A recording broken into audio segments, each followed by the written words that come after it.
bum bum. Okay, maybe we turn this a little bit down. A little bit down.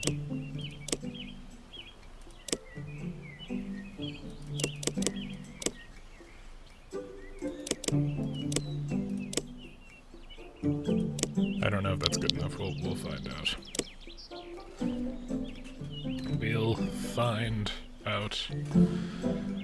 Does this game support controller? Probably not. Hey, Eric, good to see you. Yeah, so it is the cursed day. It is the day where nothing can be taken seriously. It is April 1st. The day by which media companies torture us by inferring things that are actually really cool will happen when they won't. So, in response to that, I am gonna play a game about digging a hole. Because that's all I've got going on. But yeah. Glad you can hang out. How's your April 1st been? Mine has been annoying. Because I'm seeing a whole bunch of news that, isn't real, and then I'm seeing a whole bunch more news that I wish wasn't real. And, the thought made me want to go dig a hole and die, and then I'm like, okay, there's a game for that, I'll just buy it.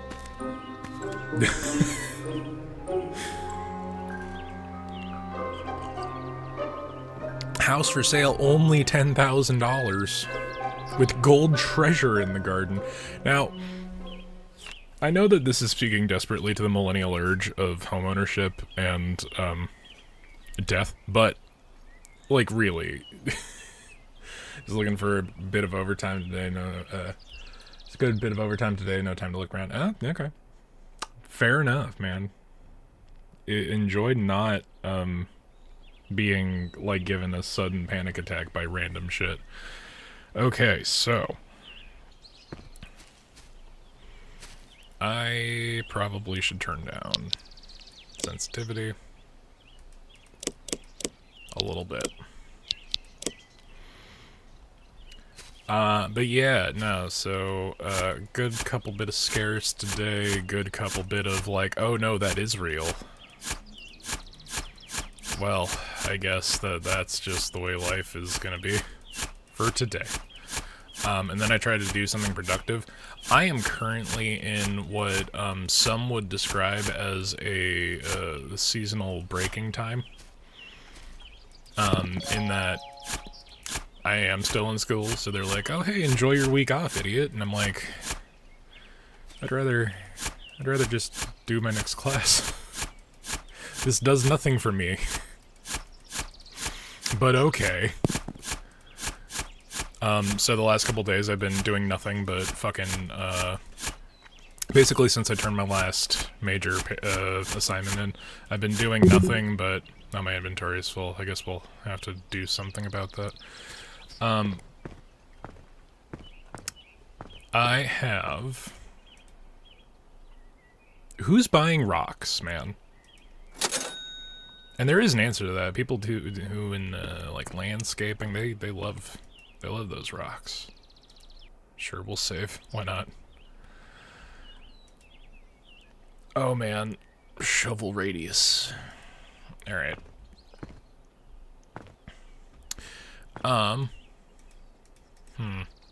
Mysterious lockbox. Is there, like, an introduction thing that I did not even remotely look at? There might have been. But yeah, so I spent like the last 2.5 days just playing Metaphor because I realized, oh, right, this is a battery-operated shovel. Because that's the hell we live in. Where you can't even just do a shovel.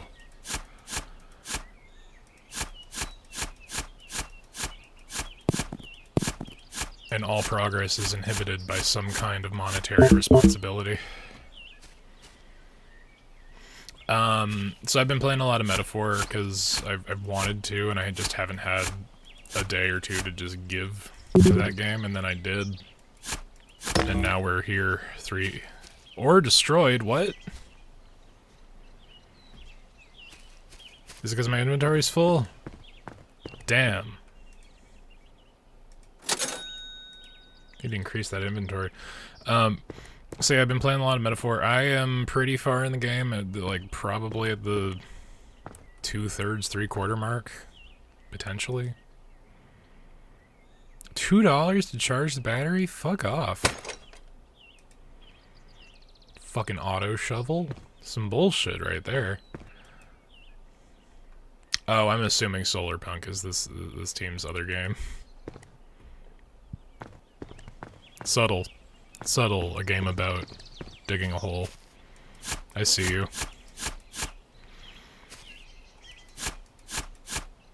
Better find more rocks, because I don't think we have enough money to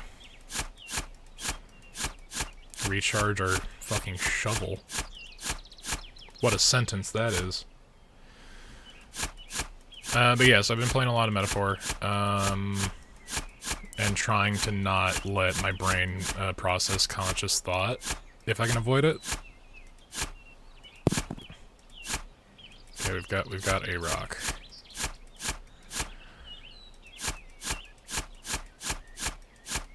And you would think that this would be like a cozy game, or like a head empty, no thoughts kind of deal, but no, this is edging anxiety, because that sucks. Also, like, now I'm like, this hole is not good, it could be better. What if hole better, though?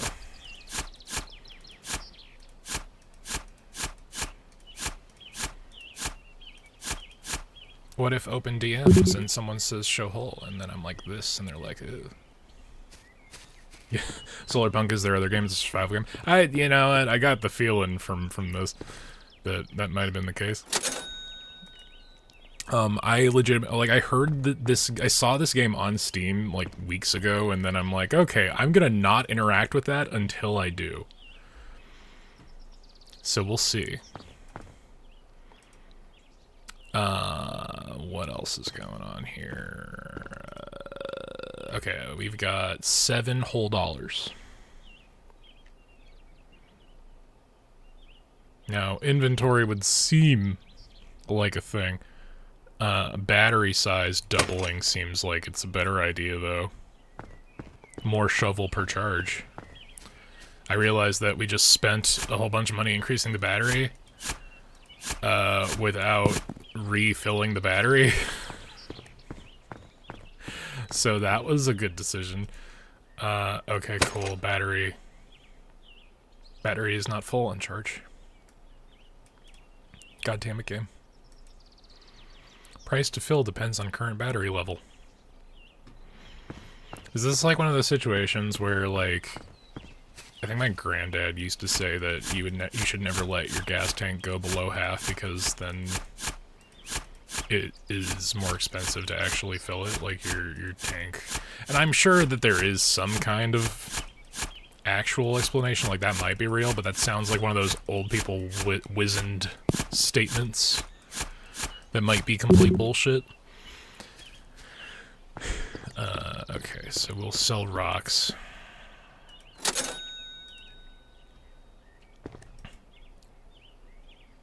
Just put all of our money into charging a battery. Because why not? But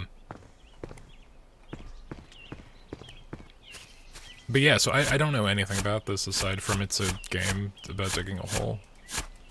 And sometimes that's really all we need. And that, luckily, no College Humor Dropout did not, in fact, sell to Warner Brothers today. That would have been... If that one was real, I would have lost all faith in humanity. Because you want a more staunch group of anti-capitalists than fucking Brennan Lee Mulligan and friends. Selling to Warner Brothers, of all places? Like, fuck. That was a good one. That was a good article. That was quick. No, I've been doing my best to avoid other shit today. I saw that, the 2 weeks, or fortnight, depending on how much of an asshole you want to be, also had some April Foolings happening today, but that it just resulted in like an XP event, and I'm like, all right, I'll play this game for 20 minutes. I forgot to cancel my crew subscription again, so they got more money out of me. So I'm like, all right, guess I'll play the game.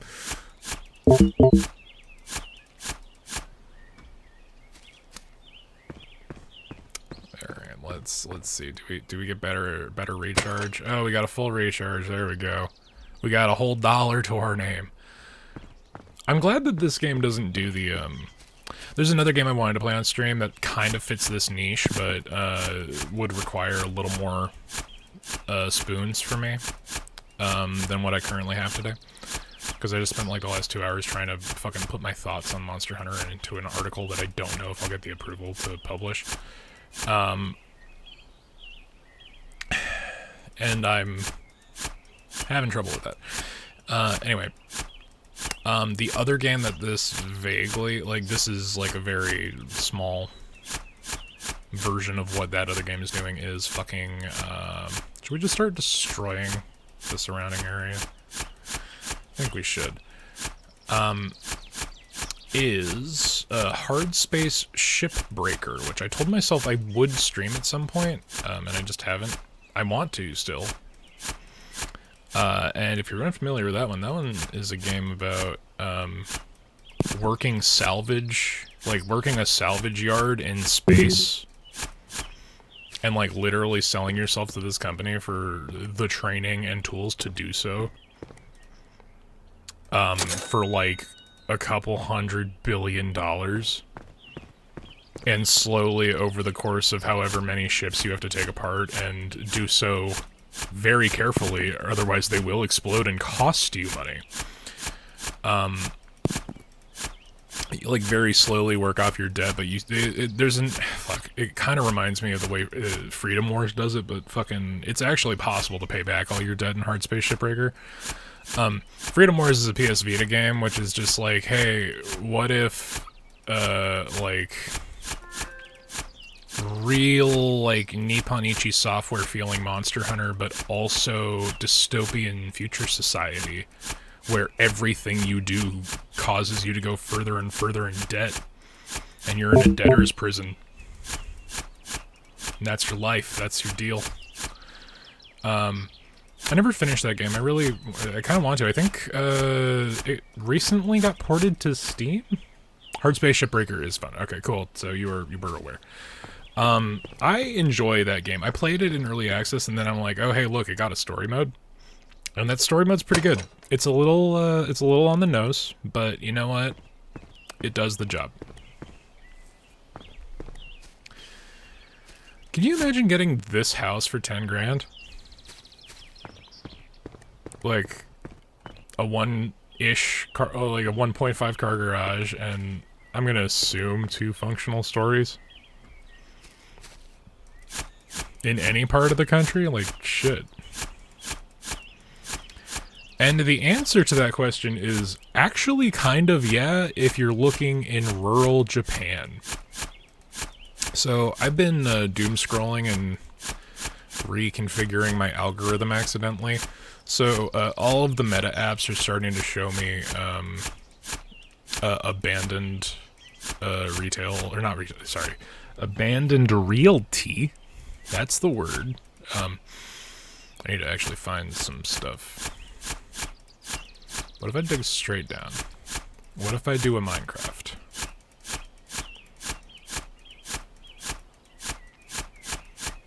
Is this, like, filling itself in? What the fuck's going on here?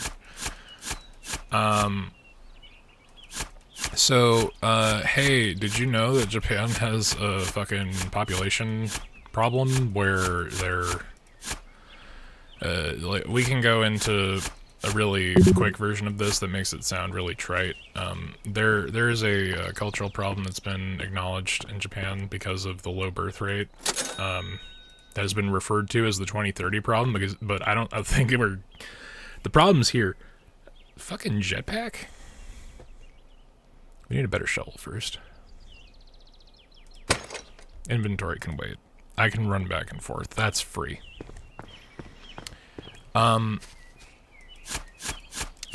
Oh, there we go. Now we're cooking with portals.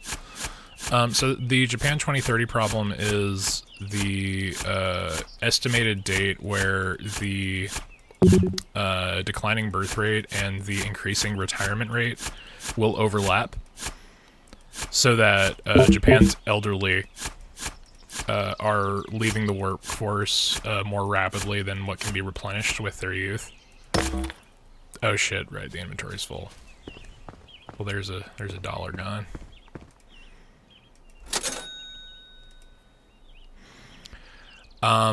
So the unfortunate side effect of this is that there's quite a lot of homes, especially in the rural farming kind of areas in Japan, like the places where you're a 2.5 hour train ride to any major city, at best,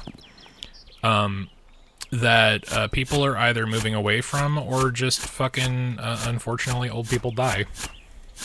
It's morose, but it is what it is. We're digging a hole.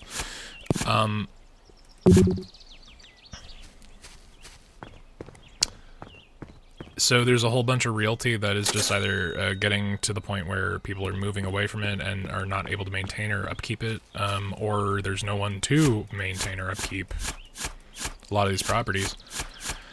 So you have a whole bunch of, like, essentially abandoned realty that they're like, yeah, okay, we'll sell this to basically anyone real cheap because, like, nobody fucking wants it. So there's a couple of pages that are just like, yeah, for 14 grand, here's this 9-room house that, like, in the middle of, like, an hour and a half outside of Hokkaido. And I'm like, man, that would be cool. I could buckle up for a year and afford that. And I know that there's more to buying, especially with how they're cracking down on foreigners buying stuff right now.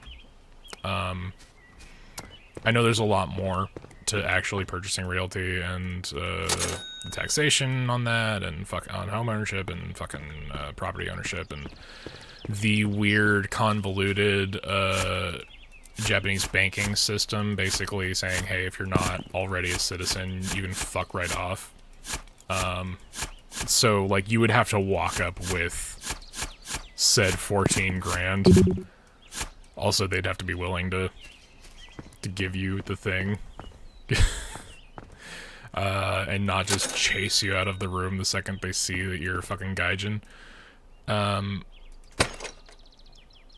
Okay, we're gonna, let's increase the inventory just for the fuck of it.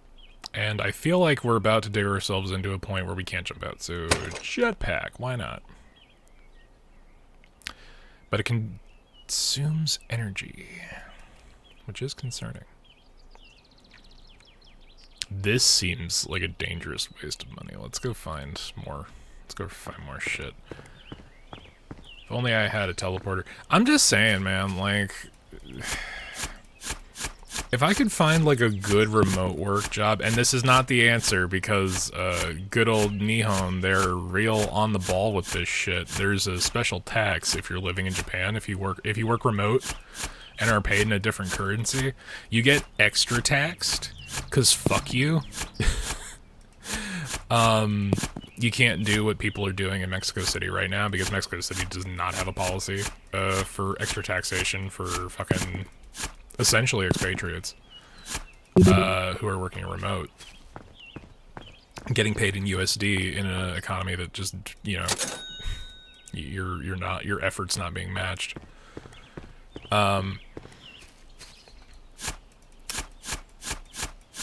But yeah, so, like, I know there's a lot more to the actual process of acquiring homes, and a lot of those abandoned properties need, like, tens of thousands of dollars of basic work to be functional to live in. But at the same time, for the cost of basically a fucking she shed purchasable at fucking Home Depot, you could have a house, maybe. So yeah,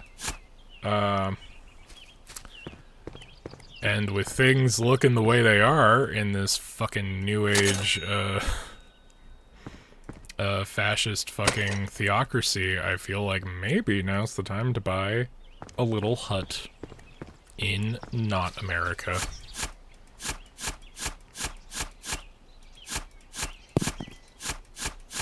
Or to dig your heels in deep and go move to the middle of the country where there's a whole bunch of land that's dirt cheap because it's not near any infrastructure, and then pay basically the down payment of a car to get a water well dug on your property.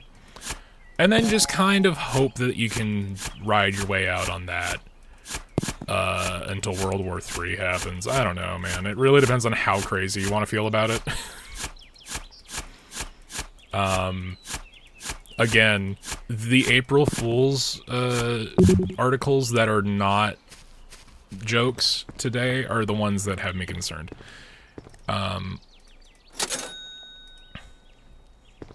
But yes, happy thoughts. We're digging a hole. This is very, very cathartic.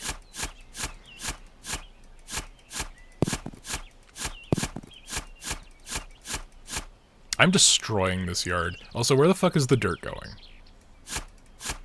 Suspension of disbelief. Where dirt?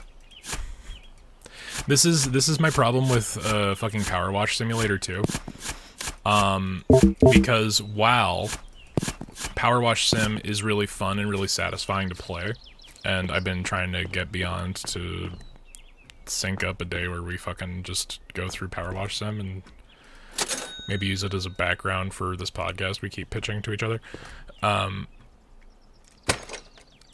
Power Wash Sim also has that suspension of disbelief, because if you've ever actually used a power washer, the overflow of all of the fucking excess water, unless you are cleaning directly above a drain, will just sit there. It will just build up, and then you will have to power wash scoot it out to the lowest fucking geographical point that it'll eventually start draining. Power washing is, like, horrendously environmentally unfriendly and also ridiculously difficult to clean up on the bottom half. And a lot of people don't fucking think about that when they're playing Power Wash Sim. There, maybe we need to increase our inventory again. But yes, I empathize on the only if only I had a teleporter. Because if we're thinking with portals, this is like the whole crux of the movie Jumper. With what's his name? He played Luke Skywalker. Not Luke. No, he played Anakin Skywalker. I forget his fucking name. It doesn't matter. Hayden Christensen. I do remember it. Damn me and my memory of bullshit whenever I need it. Where basically he just had, like, a teleporter power and did the obvious fucking thing. And I know that there's a comic series, and I know there's a full fucking thing. I know, I just don't care. Because it's just kind of a shit story. But, like, the whole crux of it is that there's this weird pseudo society based off of killing these people because teleportation is within the realm of God's fucking domain, because only God should have the ability to be anywhere at once, which is the stupidest fucking undercutting point for an antagonist that I've ever heard in my life. I don't care how well Samuel L. Jackson pulled off that role. It's just a dumb fucking like, people could teleport. You want to kill them because people shouldn't be able to teleport? Okay, man. I'm sure there's better shit to do with your time. I kind of want a sequel, dude. I had that feeling for years, and I had that feeling with Wanted, because I was that one guy who actually really liked the movie rendition of Wanted, and I like the comic books are okay. They're okay, but they didn't have Angelina Jolie's butt in them. And I mean, we kind of got that sequel with the video game Wanted, but that game sucks a big bag of donkey dick, so it's like, you know, kind of choose your poison. I do want a sequel for both. I want a proper fucking movie rendition sequel for both.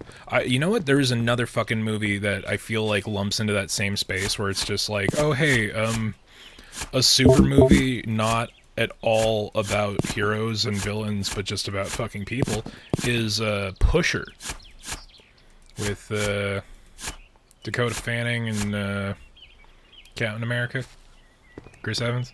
That was Chris Evans, right? That needs a sequel. I don't know if it has some kind of novelization or anything outside of that, but that deserves more. I want more of that universe. Those powers are interesting, and the way people use them are also interesting. But instead, we have shit like this universe's version of Superman, but bad again. And I am kind of shitting on Invincible. Invincible's fine. And The Boys is fine, but it's like, how many times can you be like, but what if DC hero our villain? So many times before you get sick of it. Pusher, the 1996 movie? Or is it Push? I cannot remember. That movie did not come out in 96. I saw that in theaters. And I was older than 2. I think that movie's about drugs. I don't remember what the title is. My brain wanted to say it's Pusher. I could be wrong.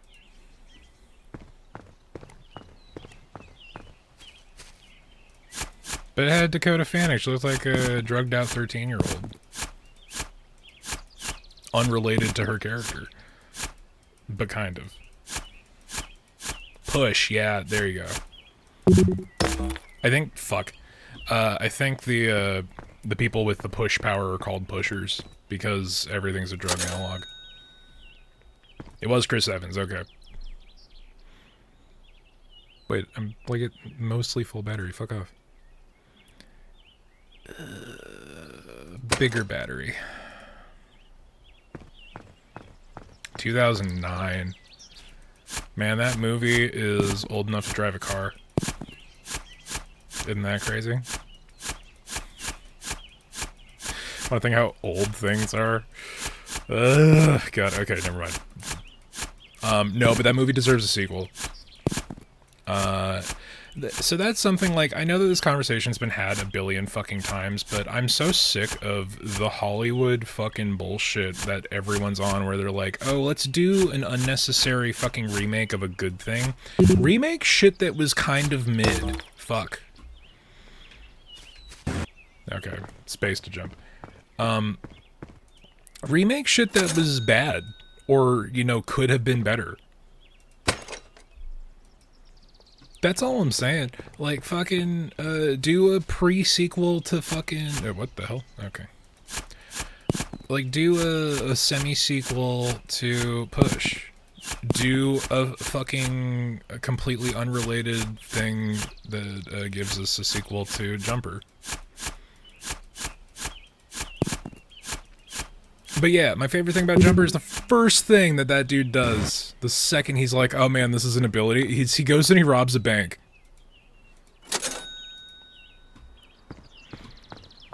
It's like, yeah, that's what anyone would do. Especially a kid. He gets away with it for like 10 years too, and yeah, I know it's because, spoilers, end of movie, his mom's like the head of the syndicate that is pursuing people with his teleportation ability, which is extra dumb. Extra stupid. Let's not think too hard about that one. How far down does this fence go, I wonder? Okay, this planter goes down like 4 or 5 feet. It's pretty good. I'm just kind of rambling at this point, which is what this is supposed to be. I'm not doing any like extra thinking today. We are playing a game about digging a hole and discovering its secrets. Like, also, even with like an automated shovel, would you imagine destroying a backyard this badly for the hypothetical fucking treasure chest buried beneath? Like, the treasure chest is this home for $10,000, my dude. Like, come on. You're gonna fuck up your whole backyard just for, like, insane shit? And yeah, maybe this whole thing's a scam. But just enjoy the house that's technically yours. Until it's not. I'm trying to think if there's anything, like, even remotely similar to those movies. In the wheelhouse of things that I think deserve a sequel. Also, we're discovering, like, iron ore now. Also, go ahead and show me a perfect world where ore is just in these perfectly sized little itty-bitty fucking rocks. And not, like, jaggedly rushing through a vein over the course of, like, a half mile. Also, way further down than 1 meter. Yeah, no, where the fuck does the dirt go? Like, there's no third-person perspective here. So, like, is it going into... Is there, like, a void vacuum that this thing's attached to? Or are we literally working with portals? These are the questions I need answers to, game. That has given me nothing.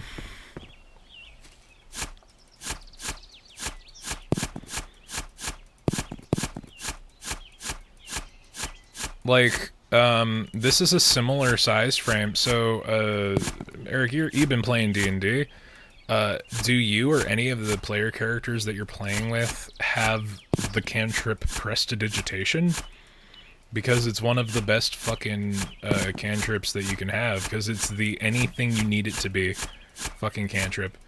One of the biggest things I use Prestidigitation for is one of its effects is listed as it can completely clean something over the course of a 5-foot square. I don't know if it specifies like it's a 1-foot cube or if it's like within a single usable space, which is 5 feet in 5e. But the question is, what does Prestidigitation do with whatever dirt particles and shit that it cleans up? Like, you can Prestidigitate your shirt clean from blood after a battle so that you don't walk into town looking like a murderer. Or you can Prestidigitate the dirt off of your boots so you don't insult the noble whose house you're walking into to tell them that you completed their ancillary task. Overlooked Prestidigitation on my spell is have Thaumaturgy. Yeah, no, so Thaumaturgy is the Thaumaturgy is the Prestidigitation for mostly divination classes. Everything that you can do with, like, practicality and Prestidigitation, you can do with pizzazz with Thaumaturgy. Like, Thaumaturgy does that thing where it, you can force open every window in a room. Like, what is the practical application of that outside of making a fucking scene? Freaking people out who don't know what the fuck is happening. Thaumaturgy's great. But Prestidigitation, the reason I brought it up, when you clean something, where do those dirt particles go? Where does that blood stuff go? So, for the people who get really ancillary and thinking about stupid shit like I do, the going explanation is that Prestidigitation is actually, like, an incredibly powerful spell because it forces everything outside of the realm of what you identify into like far space, the way that a fucking bag of holding does, or between the planes, or just it fucking just explodes it outward on a particular level.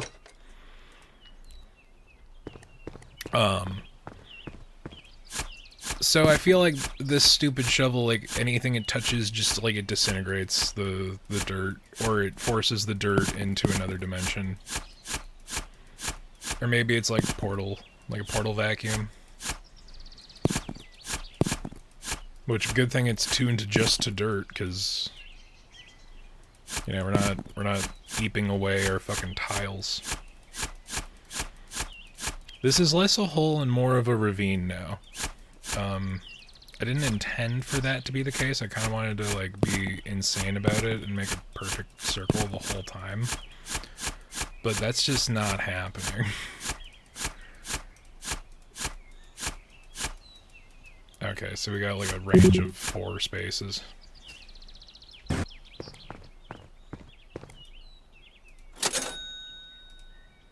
Alright, we're getting there.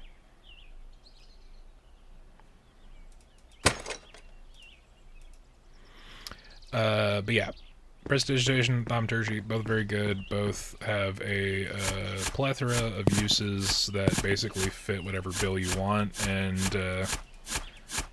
unless your DM's a stick in the mud, they will usually entertain whatever you have to do with it, unless you're trying to do something really stupid, like you use that thing with Prestidigitation where you make a fake ring and then you try to steal like a magic ring from a shop. That will not go well for you.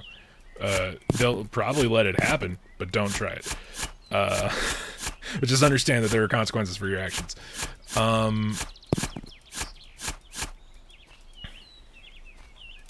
But yeah. So maybe we're just like disintegrating like a third of a meter, like a whole foot of space every time we tap it with this shovel, and that's why it's eating through battery so much. I really gotta focus on increasing our capacity.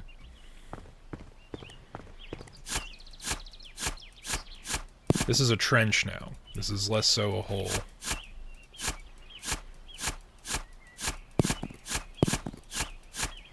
How deep does this go? We're finding a lot more rocks, so that's something. And coal. Also, imagine having, like, just purchased land that is this mineral rich for 10 grand, man. Like, this much coal? It's like $40-ish. What? Hello?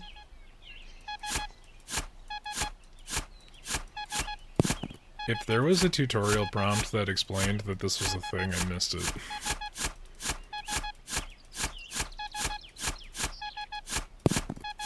Okay, like, are these not objects? Also, jetpack for $20. Like, is that part of this set? Is what I want to know. These are the questions. I want warning, you haven't saved it. You know what? Fucking take notes. Literally every other fucking demo and indie game I played in the last 2 weeks. Take fucking notes. This is a good quality of life feature. Because I'll be honest, if the game crashed right now and I lost all my progress, I would be sad. I'd be very sad about it. That's freaking out. That's not good.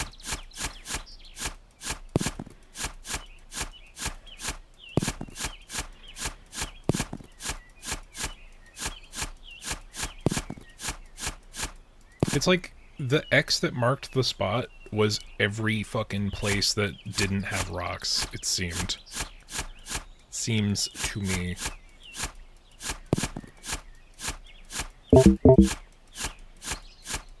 Okay, let's recharge the battery.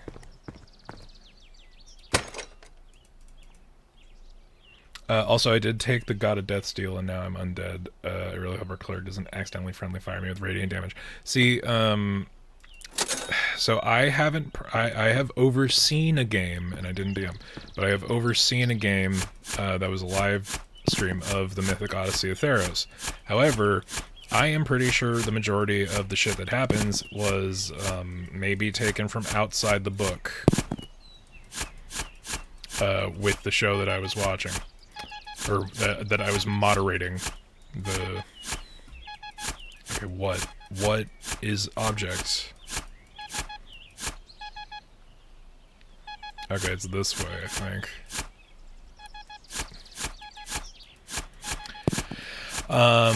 So I'm not sure exactly which way you can go about it. It's not like radiant damage unless your DM has made it so. It's not like if you have if you're completely undead, that doesn't necessarily mean you have a weakness to radiant damage. D&D is not Pokemon, unfortunately, as much as the logic you think would follow in terms of elemental damage equivalencies. Ooh, hello. Money. Someone just buried $21. Is there a VOD? So the unfortunate thing is that there are some VODs, and it's incomplete. Because the reason that show fell apart is the same reason that not all of the VODs were uploaded.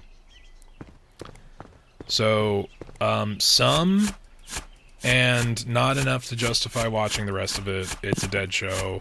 As tragic as it is to say.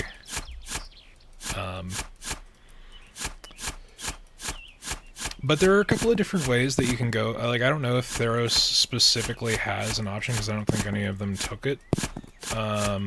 For, you know, creating an undead character, but after the Guildmaster's Guide to Ravnica book came out, and also in Tasha's Cauldron of Everything,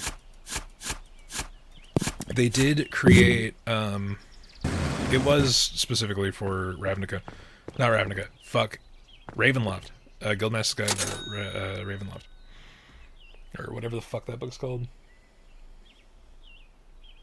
Van Richten's Guide to Ravenloft is the one where they add the lineage character races.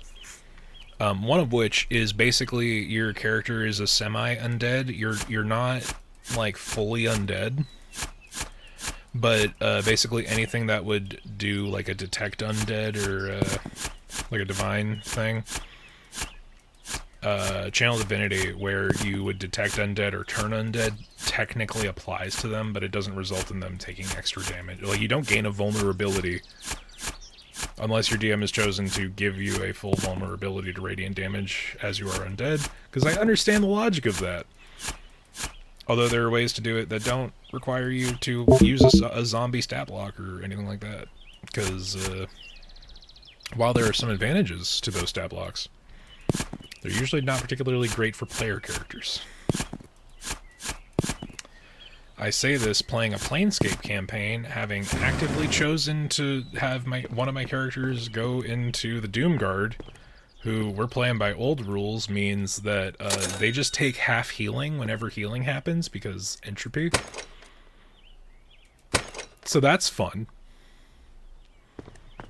I'm all for making good character decisions that are bad player decisions.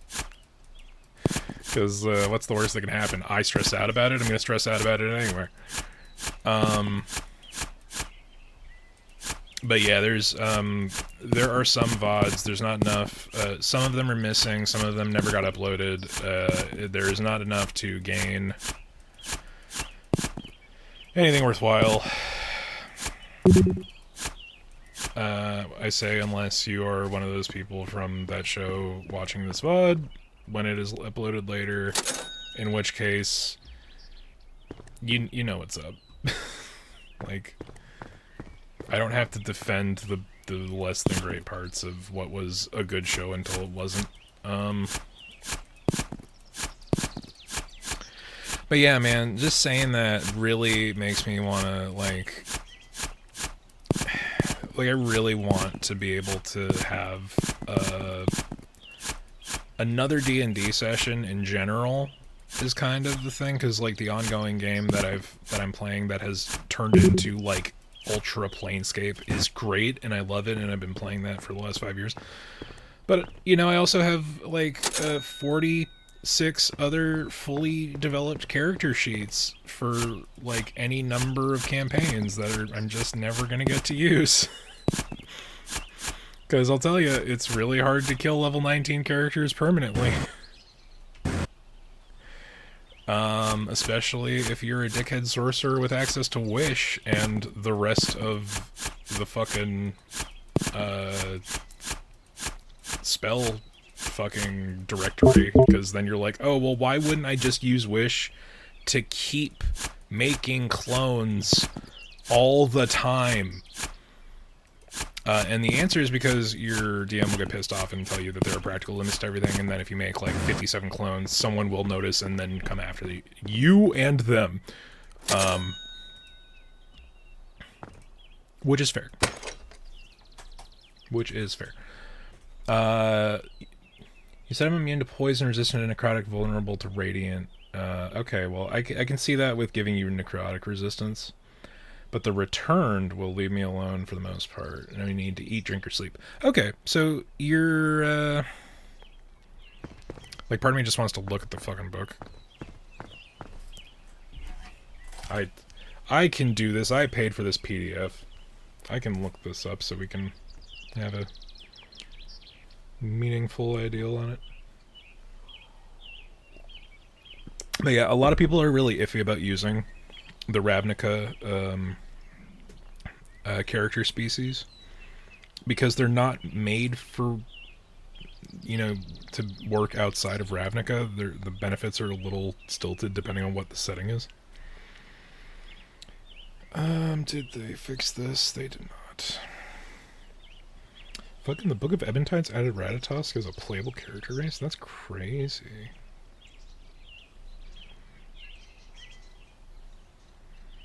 It should be an owl under lineages.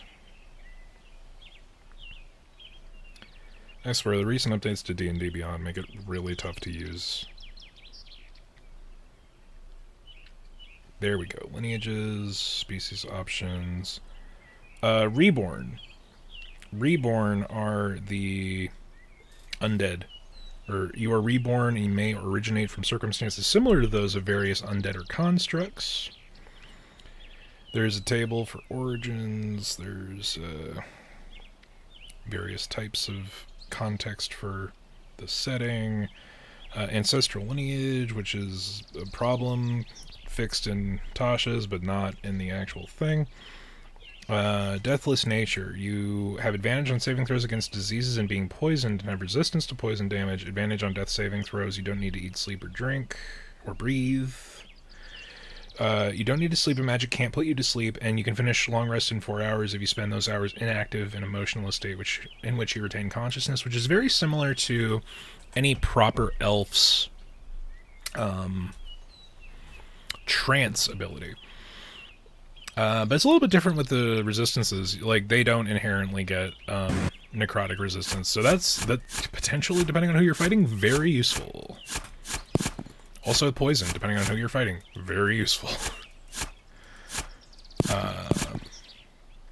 Did roll a Centaur, Oath of Glory Paladin as a backup. Okay, cool. Well, I mean, it's always good to have a backup character set.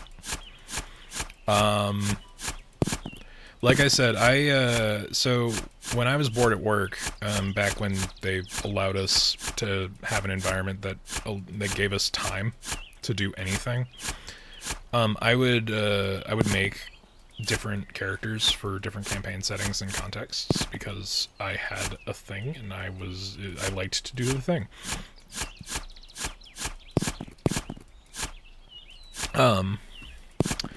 So I legitimately have had like 15 different characters that I'm like, okay, so if Varen dies here, it would make sense if I had this character show up, or maybe if this happens, it would make sense if this character showed up, or in this instance, I really like this class and species combination.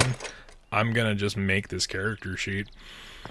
So I just have a fuck ton of them waiting. And then there was an instance where my character died and we were in a space where resurrection was not an option. So my DM's like, hey man, you're either not gonna do anything for the next couple of sessions, or you can have a backup character. And we were ultimately successful, but I'm like, hey, one of our guys just left, and also both of my characters are alive. Whoops. Can I do a thing? And my DM's cool, and he's like, you know, if you can manage it, sure. So I've been rolling with 2 characters since then.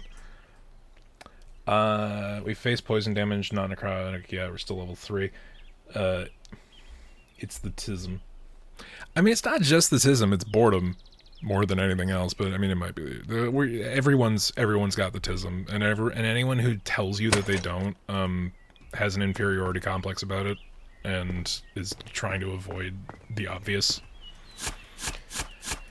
Especially since they updated what the tism was in DSM-5, so now there's like 50 fucking various neuroses, even though that's not the term we use anymore. That is now just rolled into autism. It reminds me, I've been, doom scrolling, and there was a bit, I've seen it before, but it's like, boomers telling you, oh, my generation didn't have autism. Anyway, here's this drawer where I collect various lengths of string and wire. As though we haven't always been mentally broken fucking sub-animals. Not that it's even a bad thing, it's just like, no, we have always been kind of fucked in the head. And pretending that it's a now thing is pure fucking cope.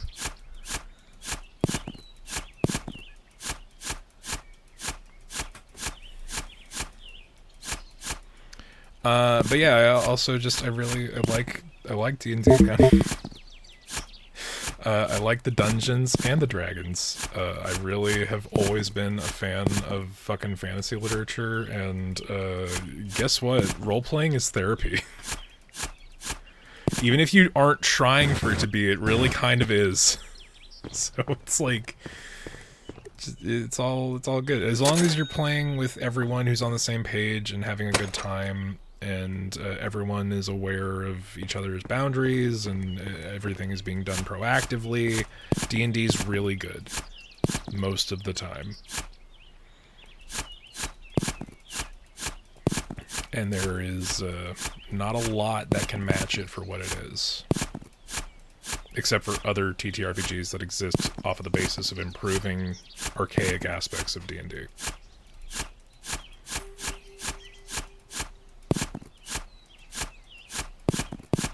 Man, there's a whole bunch. God damn it. Whole bunch of shit in that corner. $300 for a new backpack, but I've got this shovel that can destroy matter.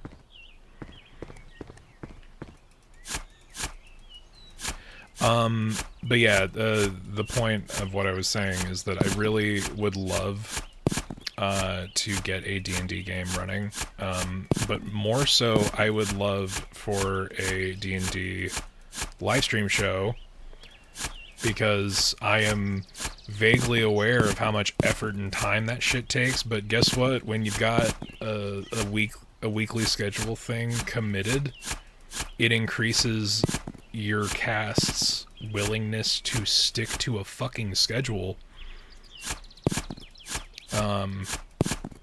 But the real magic of Dungeons and Dragons is getting 4 to 10 fucking adults to have a schedule similar enough that they can actually meet up for multiple hours on a day, a week, or every other week. So that is the difficulty of even trying to fucking put that idea out there.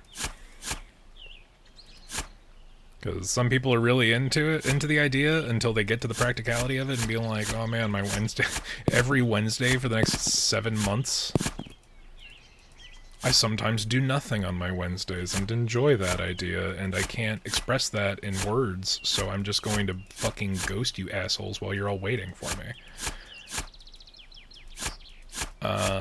Not to say that that is like a particular thing of any D&D group I've been a part of, just that that's the fucking the shit. That's what happens.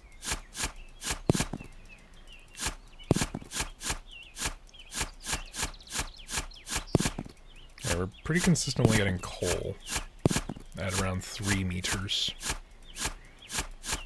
Part of me is really like, okay, what if down? What if just straight down? We have a kind of shitty backpack or jetpack.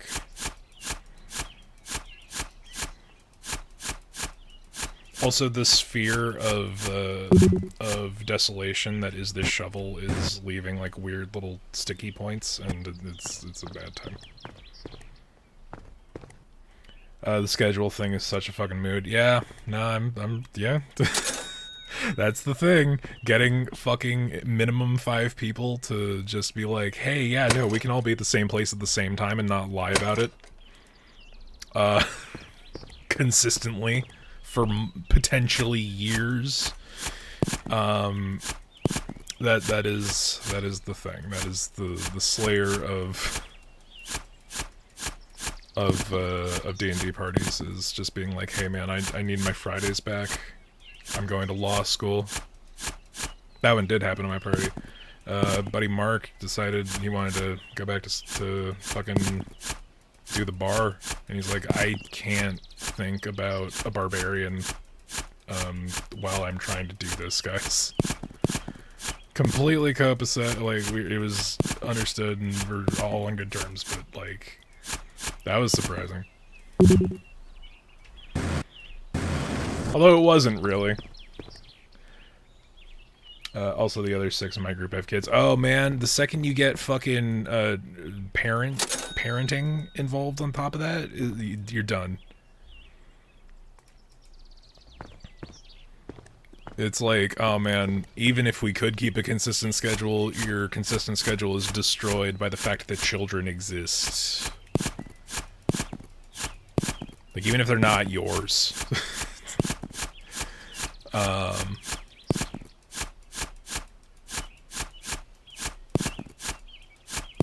We have destroyed this yard. This house is unsellable. Do you know how much fucking, like, land cost? Like, dirt. Like, 3 tons of dirt, probably, would cost more than what we paid for this house, according to that flyer. Not that I believe it. Because I think this is some kind of, like, weird slavery thing, potentially.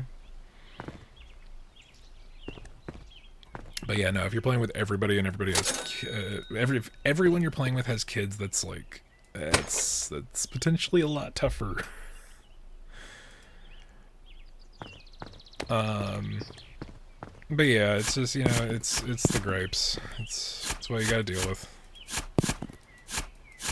Not everyone can be so lucky to still live at home and have a broken-ass back. No, but the reason that I want to make the show out of it is, A, there's a lot of really cool stuff that can occur within the course of a D&D session, especially if you have people who are able to and are good at doing RP, like, properly. Not saying that, you know, the bard has to actually play a fucking instrument, but when put into a particular situation, when you are embodying a specific character, you may make decisions that you wouldn't outright believe yourself capable of making. I think we might need to upgrade the jetpack next. And it could come to some really satisfying narrative fucking interactions. And, you know, using D&D as a narrative, or a communal storytelling tool can result in some really cool shit. Like, even if you're just playing to the letter on a particular campaign or adventure, like, the decisions that your characters make and the way the dice roll can have some really, really interesting consequences that you otherwise wouldn't have thought either yourself or other people capable of. It's a really, really interesting creative space. And it's like that consistently, regardless of experience. Like, you can be playing with a bunch of fucking newbies, and they can go from being murder hobos to, like, having, like, actual existential crises about, like, the nature of morality and will. And also be murder hobos. Murder hobos and loot goblins, man. Those are the 2 types of people. We can be other things in between, but when it comes down to it, 2 types of people playing D&D. Murder hobos, loot goblins.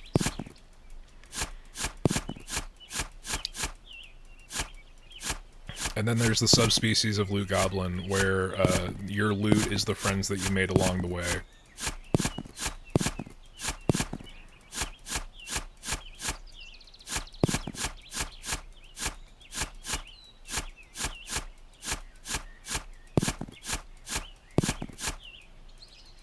We have hit the hour mark. Not that that's a bad thing, just like, man, this is a game about digging a hole. That's crazy.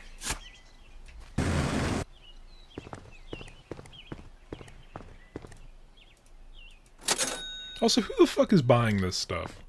Is it like from our garage? Is it a if you can haul it, you can buy it kind of deal? Like, what the fuck is going on here?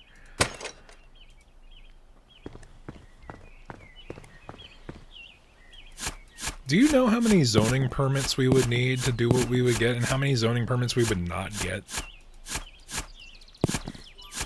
Because we're, like, destabilizing the fucking, like, the area around this place. There's, like, doing this here could fuck up our neighbor's goddamn foundation.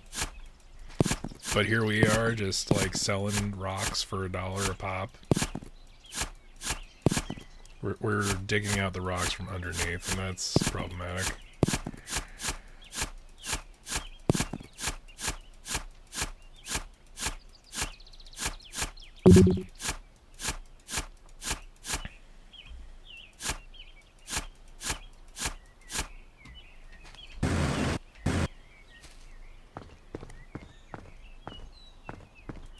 There is something oddly peaceful about this, and it's not just like the sunshine and bird song and all that shit, but it's like, man, look what we can do with nothing but a shovel that destroys matter upon touch and a $10,000 two-story house in the suburbs.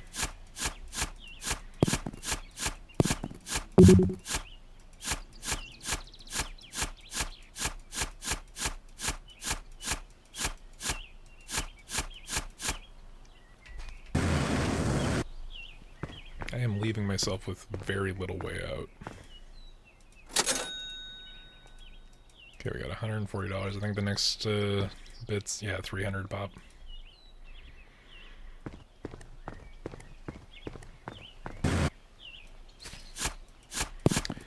The other difficulty in trying to get a group together to do a D&D live stream is that I would need to find someone who is a DM willing to do so.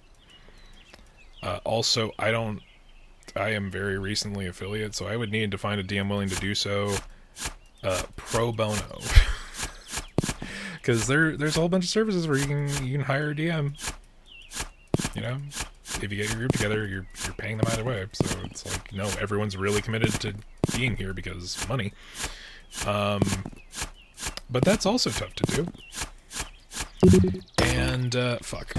I'm not going to say I'm not a good DM. I have very little experience with being a DM because the 3 or 4 times that I've done it, the group has fallen apart before we even got, like, to the halfway point.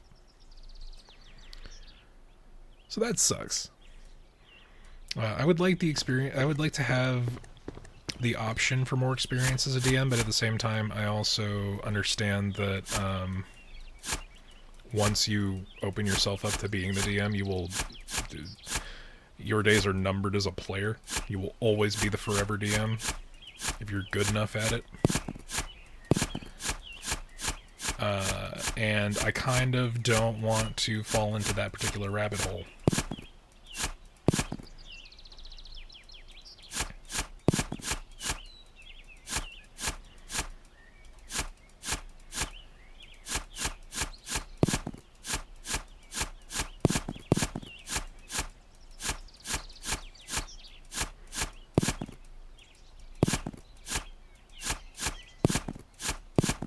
But yeah, there's, the other bit is there's a whole bunch of stuff that I have that I really would love to be able to use, which I have not touched because I would like to, there's a little bit of an unwritten rule, when you're playing D&D in that, if you have played a particular campaign before, do your DM and everyone else a solid and don't ruin every fucking surprise because you know how a like mandatory event will go. If you know where the traps are on a map and you can remember that off the top of your fucking head, don't mark your fucking map ahead of time, because the DM will just get pissed off and randomize everything and not trust you, if not outright kick you out immediately. But, that being said, there are a few campaign books that I bought because I want to fucking play them. I don't necessarily want to run... Fuck. I don't want to run them before I play them. I would like to play them first. So there's a whole bunch of fucking unread books on a shelf, and I'm like, man, one day. Wouldn't mind finding a second group. I'm kind of addicted to the moment. I mean, fuck, man. If you got a group that can work, that needs a person, and you find a time frame that's copacetic, I would be down. But my schedule is very iffy, especially if I'm streaming. I know I've kind of fallen back over the last 2 weeks on streaming, and I will stream more this week because I have time. I just had a lot of stuff going on this last week. Family was in town from out of town, and taxes and all that.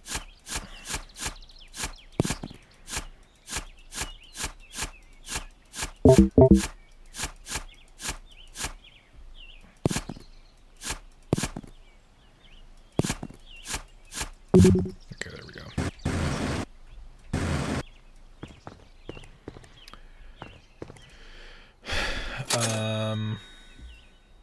But I'm also kind of like scatterbrained as fuck. I don't want to take up the mantle of DM just to be too burnt out to actually, commit to it. But yeah. Want to play more. And I've got a whole bunch of shit.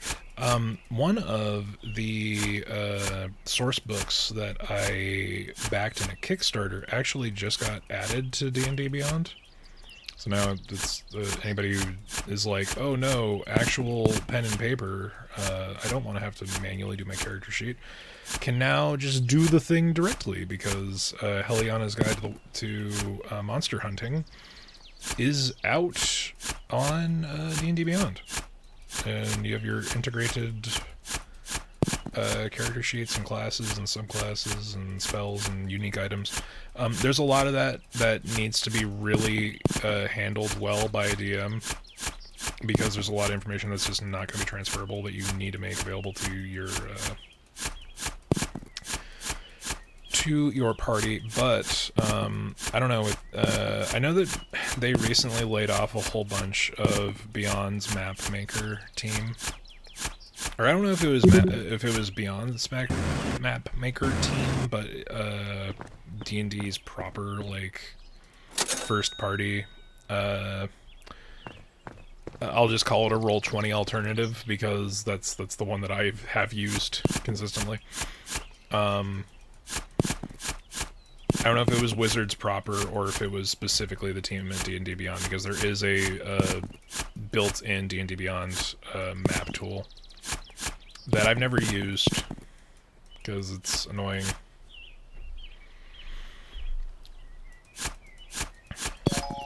New material found. Ooh, copper down at 7 meters.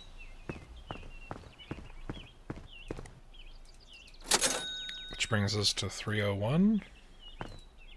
Which allows us to have bigger shovel, which upgrades to a drill. That's nuts. I have not saved in 30 minutes. Fair enough. So, like, recommending the use of the tool is, there's a grain of salt you have to take. Hey, Wizards of the Coast is a subsidiary of Hasbro, so all of their corpo bastards are a bunch of corpo bastards.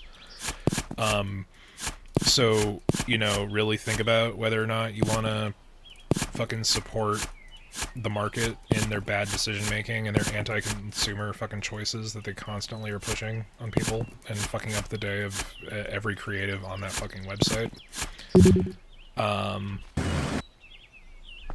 That's the grain of salt. That is the choice to make. However, I can say that I bought all my books on D&D Beyond before they were bought out. So I have that excuse, but also it's just a really convenient tool. D&D Beyond, if you want to pay me money to say just good things about you, I'm open to that. Hit me up.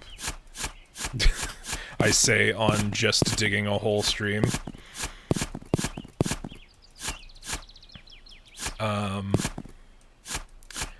But yeah, Heliana's Guide to the Wild Hunt adds a whole bunch of mechanics about, like, hey, did you ever want to, like, use monster parts and harvestables to do something?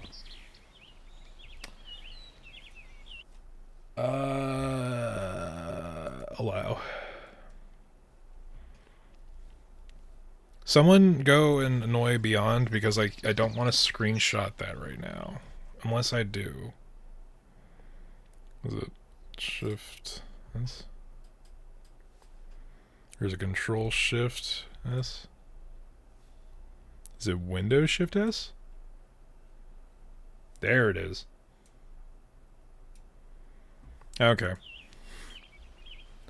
Never mind, we can let Beyond sleep or do whatever the fuck he's doing. He's probably playing Valorant.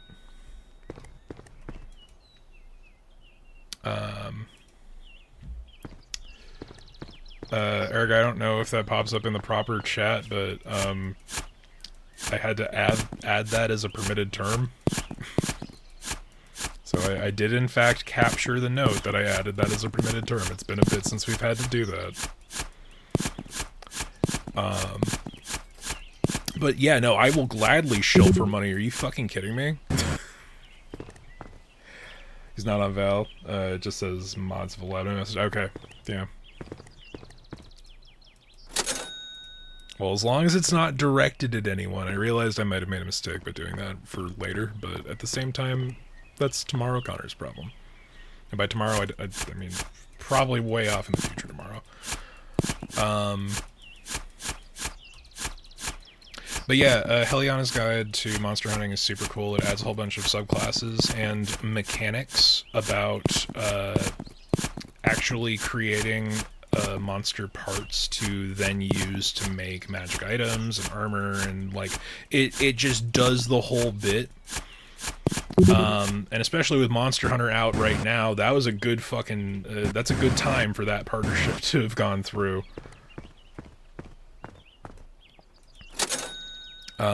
That's a good one. There's a couple of subclasses in there that are really interesting. Like, I think it's a barbarian subclass where you can take monster parts and, like, integrate them into your weapons. And yes, that does sound rad as fuck, does it not? I haven't read the fine details because, again, the kind of secret,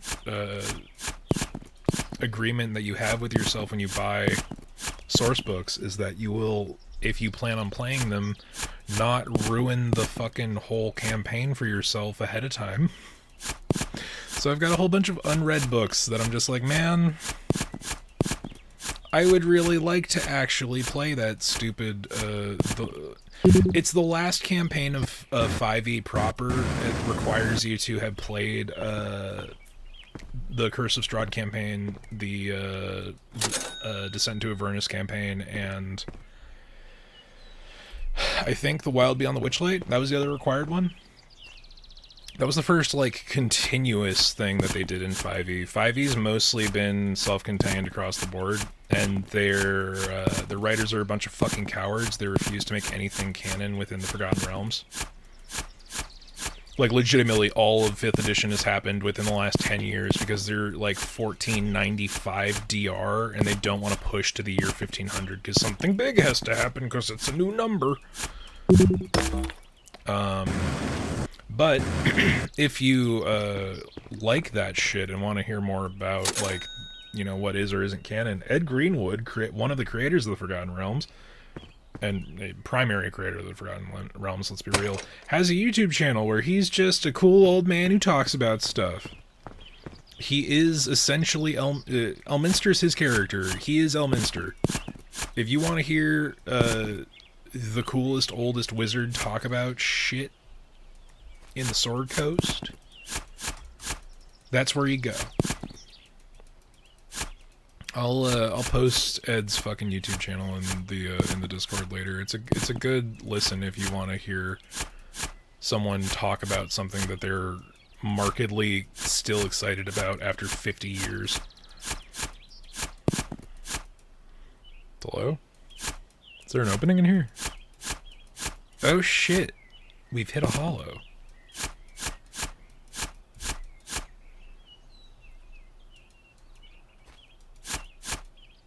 Oh fuck. The fuck?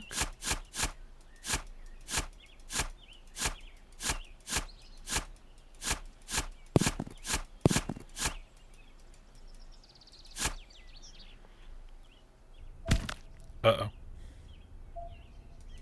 I took health damage even though I don't have a health pool. I found silver too.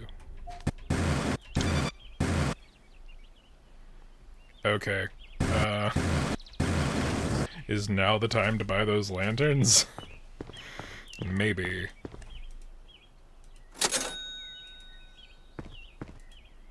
Alternatively, we putz around and we get our shovel upgraded into a drill. You know, we might not need light if we just dig out the entire cavern ceiling.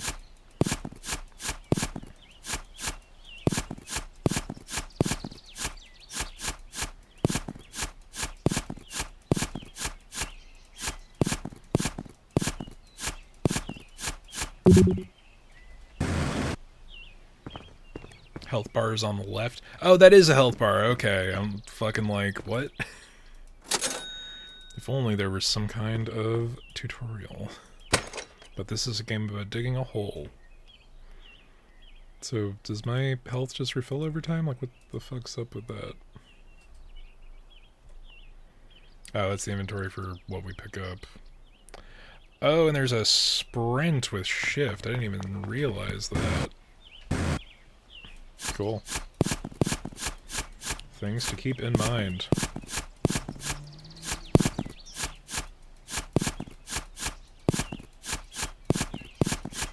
Of course, all the, like, the clumps of stuff are completely, like, fuck. Like, as far away from the X that we started with as possible, right?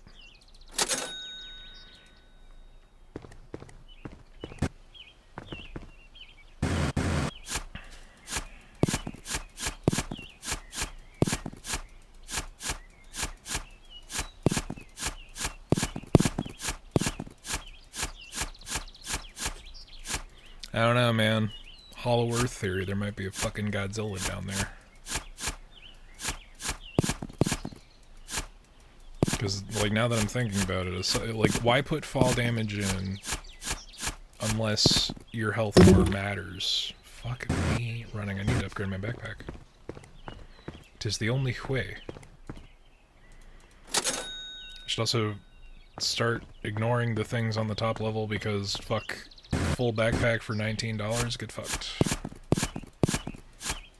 But also, it's all just right here.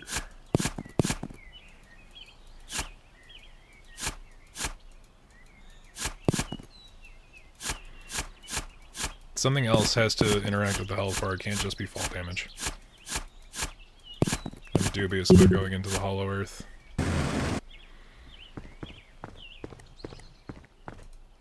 Yeah, so I'm like halfway done with an article about wilds. I know that the Title 1 update is like, what, the 4th? Oh, I can pay money to heal. How capitalist of you, game. Injure me just so that I can give you my hard-earned resources.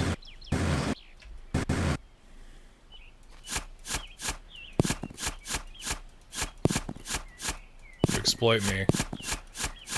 You take the boons of my work so that I can continue to work to create the boons of my work, thus you can exploit me for both resources obtained and the right to continue doing the work. As such, I would not die. I see your fucking narrative here. A game about digging a hole.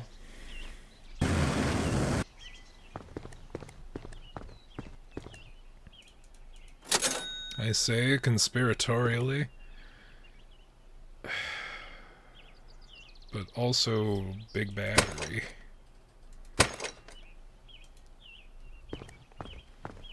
Like, as annoying as the inventory size is, having to jump up and out every fucking 5 minutes is also a huge, huge pain in the ass. But yeah, the Heliana's Guide has a campaign as well. So that's something I really wanted to interact with, but then I just have this fucking 700-page tome sitting on my shelf that I've done nothing with. And I know that the Spelljammer campaign that they brought back is ass, and not, like, it's the most railroaded thing on the planet, but it's also supposed to be really short, so I kind of want to play it. Mostly because I already paid for the book, but also because I like Spelljammer.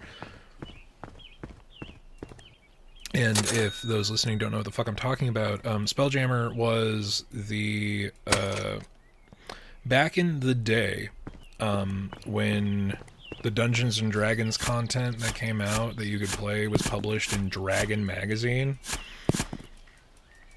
and Dungeon, that's where the title of the game came from.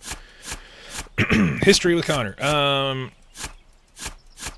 So back in those days, like the joke thing, like the April Fool's joke. I don't remember if it was an April Fool's thing specifically, but it's a appropriate enough date for that. Was a space campaign that eventually was called Spelljammer. It had a bunch of there was a novelization series based off of the setting. Basically, it was just like, hey, what if we turned everything in D&D on its head? So, the generally good guys in Spelljammer were a subspecies of orcs called Skro, because that's orcs spelled backwards, because orcs are the bad guys everywhere else. And the elf species there, the astral elves, were generally bad guys, because we had not come to the fantasy renaissance, where we realize that, oh, the people who get to live forever and are eternally beautiful might also be fascists. Because what does it matter what we have to say when they're the ones who have to live and will continue to seek seats of power? Fantasy racism, it's deep in there. Skro's great. Yeah, no, Skro are great. But there was also a huge influx of different, like, alien subspecies and different races, and a lot of them are really cool. There's I forget what the fuck they're called, but there's this species of, like, super strong, like, armored fucking crazy dudes in Spelljammer, where their whole deal is that they are only allowed, like, their species is only capable of saying 3 sentences before they die. So, like, these dudes that are, like, nigh unkillable in any other way are forced to fucking, like, if they ever have to say something, it better be important, because if they say 3 things, they're dead. And then it was like a mix of different dudes, like the Nyogi and fuck, I can't remember what the other one. It did a lot with the Astral Sea. This is where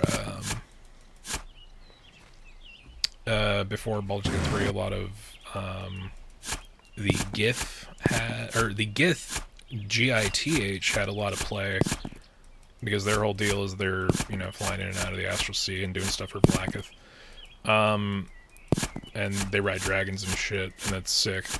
But then there's also the GIF, GIFF, who are essentially a bunch of British colonialist fucking safari dudes who were the first race to bring guns to D&D. Because their species just, like, they're the god that they worship on their homeworld is, like, the god of guns. And they all are they're a spacefaring species because they all lost track of where their homeworld is. But they're all a bunch of fucking hippos who speak with a British affectation. They are hilarious. I love the GIF. The GIF are amazing. Because it's like, oh hey, do you want to be a horrendous... And they're all like mercenaries and shit, and they've fought on both sides of every war you can think of. They're such shitbags. And they're kind of really hard to deal with. Like, with the most recent thing with Spelljammer, they made them playable, and the playable GIF inherently have the gunner feat, so they don't have to reload their guns. So the normal pain in the ass bonus action interaction of using a gun in 5e rules is just completely negated. Just at level 1. And if you use the laser weapons that are the only fucking, like, one of 3 guns that are available in the 5e books, then you're doing like 3d6 damage, potentially twice a round. At like a level 1 or 1 to 3. It's a little crazy. Also, the idea of just like colonialist fucking hippo mercenaries is just beautiful to me. It's great. Fuck the British. But yeah, so like Spelljammer historically was this comedic subversion of like proper Dungeons and Dragons. And they continued this tradition with the 5th edition rendition of Spelljammer by making the campaign really bad. So it's a fucking joke. They didn't even include the Scrow. The Scrow aren't even mentioned in fucking the 5e Spelljammer campaign. They're not even a playable race. It's so fucking stupid. Also, they did a big boo-boo over at the Wizards of the Coast, and they're like, oh hey, let's make the nomadic space monkeys like a racial stand-in. And I'm like, dude, that was a bad idea, and everybody seemed to think the same because they completely rewrote the character species fucking like backstory. Because it was horrendously racist. Like, it was a bad racial allegory, and it's like, dude, you gotta be tasteful when you do that. You don't make the slave race a bunch of fucking dudes who were derived from, like, kung fu chimpanzees. Yeah, it was a bad time. I saw a Warlock Artificer that lets you use pistol as a focus and kind of just want to make a pirate-themed hexblade with an arcane flintlock. You don't even need... So, I'm gonna go on a tangent about this because it's a conversation that does not need to be had, but it has to be had. And I'm sure I've gone on it before. So, I know that a lot of people conflate Artificer with the ability to use guns. Because one of the Artificer subclasses is the Arcane Cannon Master, and generally they're seen as like the advent of technology being introduced into a place that is primarily magical, so people default to them being able to use guns. There's nothing in the Artificer toolbook that says they have guns. They don't have native gun proficiency. They don't actually get the gunner feat inherently. Arcane cannons are basically just like something to justify a replacement of a better fucking Eldritch Blast. It's arcane tinkering. It is the mix. It is the combination of like clockwork machinery with magical creation. They are more often going to be seen as either blacksmiths or... Well, that's the thing, it's like blacksmith or artificer. Artificers are inherently capable... I keep breaking shit because I'm fucking... artificers are able to craft magical items. They are magic smiths or, you know, like woodcutters or... people who can sew shit. Like, they are magical craftspeople. They are the people who make your bag of holding work. And the focus of the class really centers on, hey, you get a lot of features that make you smart about shit. Like, you can do certain things. You have an inherent ability to make a certain number of items. You can expand your attunement slots past the range of what any standard adventurer could, because that is the inherent nature of your class. They're also only half casters, so similar to a paladin or a warlock, they will never get a spell casting capability past level 5 inherently unless they have some kind of magical item that gives them access to higher level spellcraft. But the whole thing with artificers is they are specialists in their respective fields. They are tinkerers. They are craftsmen. They are artificers. They are the ones who harness and harvest artifice.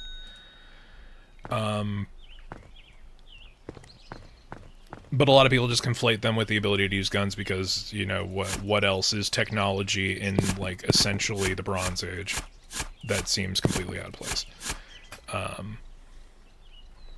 So, while your idea for so the way that you would do that is the same way that you would eventually get a gun.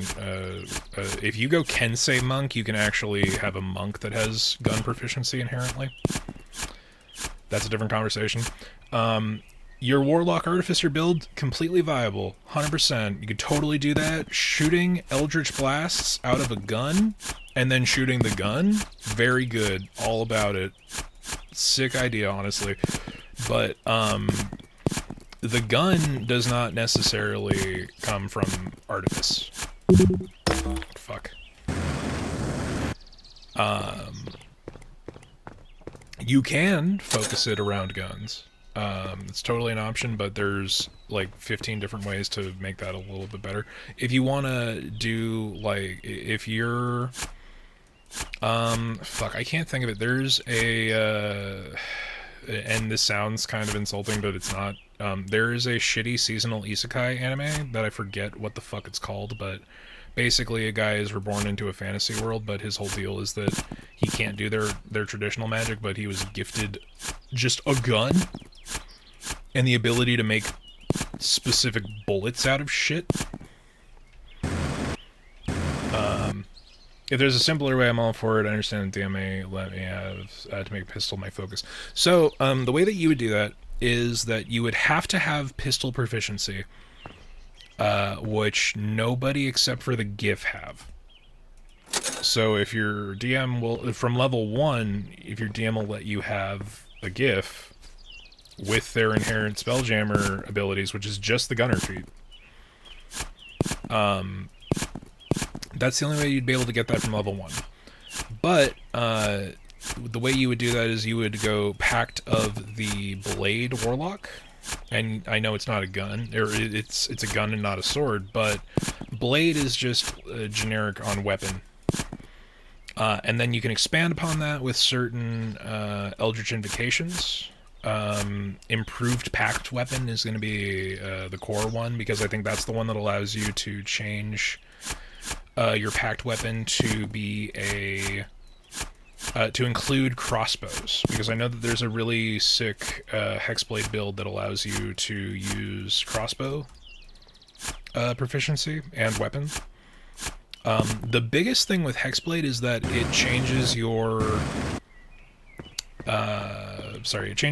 attack focus to charisma. So instead of using either strength or dexterity for your crossbow, more often than not it's dexterity. Because I think those are quality. No, quality weapons have a different damage die. It's finesse weapons. Finesse weapons rely on dexterity as their primary damage modifier and attack modifier, whereas standard weapons are all strength. So the easier way to do that, unless you specifically want the spellcasting abilities of a warlock, would just be to go Kensei Monk. Because Kensei Monks have a really interesting, and it's hard to do because the D&D Beyond character creator has not accounted for guns, even though they're in the fucking game. You can add them as an item, but when you go to like weapon proficiencies, it gets really iffy because they just forget about shit all the time. So Kensei monks can gain weapon proficiency in any weapon. This includes pistols. So there are builds that are just like, oh, I am the gun kata Neo of the Forgotten Realms.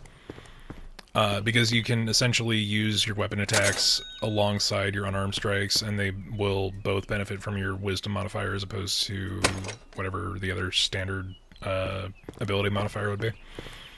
I have never built a Kensei Monk. I don't know what the finer points of that are, but I believe that as a ranged weapon, pistols can also count as finesse weapons, unless I'm wrong. In which case, I don't know what the fuck they would use, because, like, you're not so strong that you can use a gun. That would be dumb. But I know that Kensei monks have a specific build that allows you to go gun kata, which is the art of what they do in the Matrix. And only kind of a real thing. You know, they kind of expanded upon, like, modern gun kata in, what is it, fucking John Wick. But I mean, ultimately, you don't even need to use your pistol as a pistol. If you're going Hexblade Warlock, you can just re-flavor a hand crossbow as a gun and use the same damage modifier, and I like, just calling it a gun would be enough for most DMs. Because the other problem with guns in 5e is that the official gun weapon, the thing that you can add to your inventory when you look it up, they tend to have absolutely busted damage values. Like a blunderbuss, I think, is a D12, which is equivalent to a greatsword or a great axe. And if you have the gunner feat, then you don't need to reload it. So there's potential balancing issues. I've never had to look that close into it because I'm not running anything with guns. Because I have a very long list of characters I want to play, and the gun kata monk, not super up there. But, I mean, there's a lot of resources. Like, I think RPGbot 5e has an article about using Kensei for guns. I think most of that article is talking about how there's way better subclasses for math to use for, like, different stuff that's more setting appropriate, but there's been a lot of caveats made in the last couple of book releases. So now I'm mostly digging just to not get caught on stuff. We've destroyed this yard. Like, this is a house. We own this house. This is our fault. This is our problem. Like, these random bits of floating air, or floating dirt in the air. Alternative tangent, I'm currently doing a Pact of the Tome, giving me Shillelagh for a Charisma Quarterstaff attack that plans to stack with True Strike in a few levels. So that is one of the few ways that you can make True Strike rules as written work.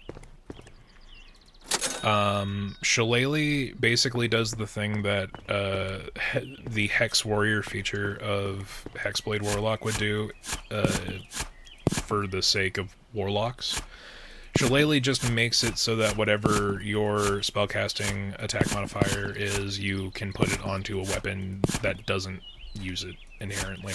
This is a... Look what we've done. This was a yard. This is tons of dirt.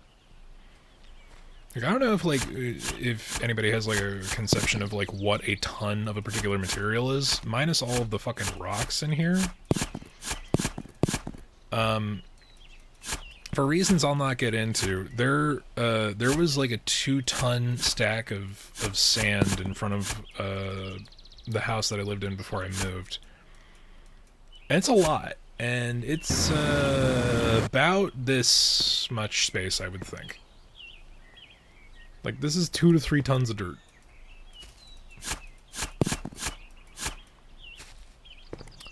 The backyard is an elegant abomination. What's the fucking word for a fear of porous surfaces or holes? Because if anybody has it, trigger warning.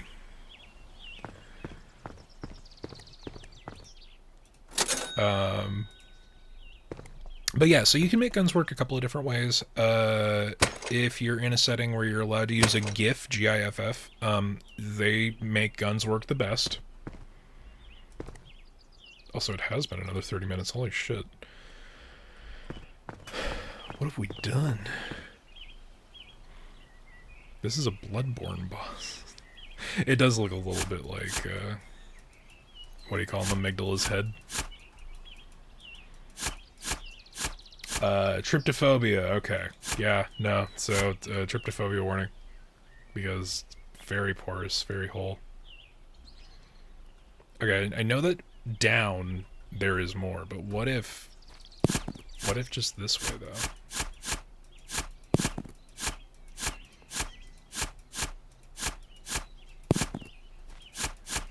What if we just dig under the house? Is there like a fucking load-bearing wall that's gonna stop us? Yes. The answer is yes. There is a big fucking stone here. Now, is this a rock, or is this our house's foundation? Like, what the fuck?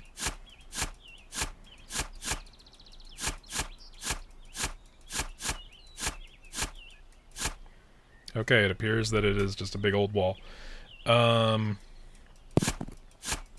Anyway. But yeah, there are some ways to make guns work. Artificer, rules as written, does not actually give you anything that allows you to make guns. With the exception of if you use one of your... there's an Artificer feature that every couple of levels lets you add a particular like magical item to your inventory. You can make a +1 weapon that is a gun. The fuck is that? So that's a fun way to get around that particular ruling, but at the same time it's also huge pain in the ass. And your DM will likely regret the decision and either back out of it or make your life living hell because of your damage output. That's a key. Okay, so we have a random key. Cool.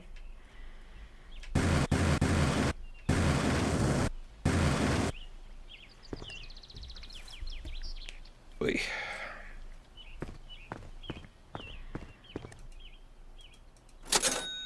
Just a cool $150. Oh, like one of these keys? Well, let's hope there's nothing locked down there.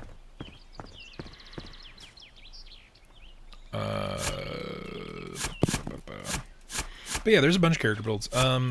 Like, it's weird, because there's a couple that I'm like, okay, I really want to see what this combination of subclasses will do in a particular setting. One of my, like, early favorites is just Hexblade and Paladin. Because the Hexblade Warlock gives you Pact Warrior at level 1, which allows you to make your standard weapon attacks with your Charisma modifier, so you really don't have to focus Strength at all, except for what you need to multi-class into Paladin. Because there is a multi-class restriction that requires, I think, like 13 or 15 Strength, something like that.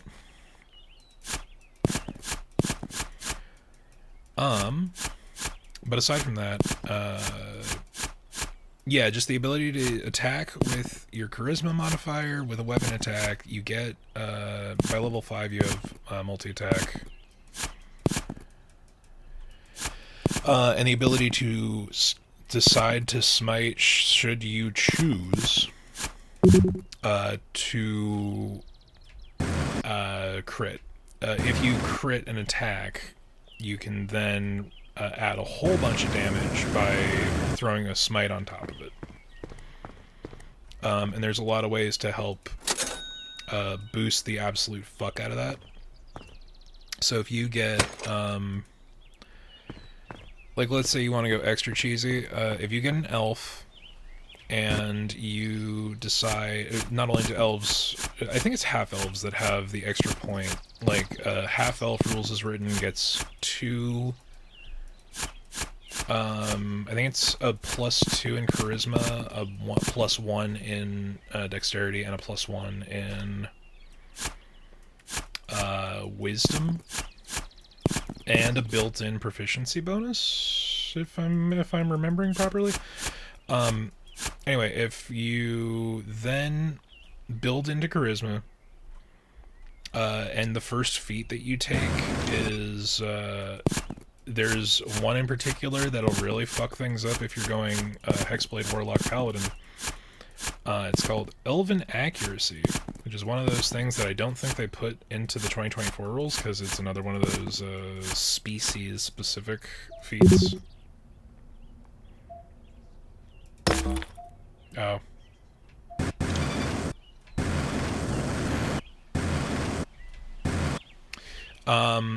So Elven Accuracy allows you to... It's essentially the one feat that kind of breaks the game, in that it allows you to roll a double advantage. Basically, as an elf, you're so super good at everything that whenever you roll something with advantage, you can roll 3 dice and take the highest. So if you combine that with the first Eldritch Invocation, that was stupid. That was stupid, game. I don't appreciate that. Among the first Eldritch Invocations that you can take if you're leveling Warlock, so like let's say you're level 4, that means that you've gotten 2 Eldritch Invocations, and you have like 2 or 3 spells. If you take the spell Darkness, and then you take, I believe it's Devil's Sight as your first Eldritch Invocation, on top of, I don't know, if you're going Pact of the Blade, if you level into it, improved Pact Weapon. What you can do is you can cast a Orb of Darkness with Darkness, and then if you have Devil's Sight, you can you have the ability to see through magical darkness up to 120 feet, which includes your own spell, which the majority of enemies you'll fight at level 4 are not going to have. So that will make them blinded. And blinded creatures will attack you at disadvantage, and you will attack them at advantage. So the first feat that you take is a... just one moment.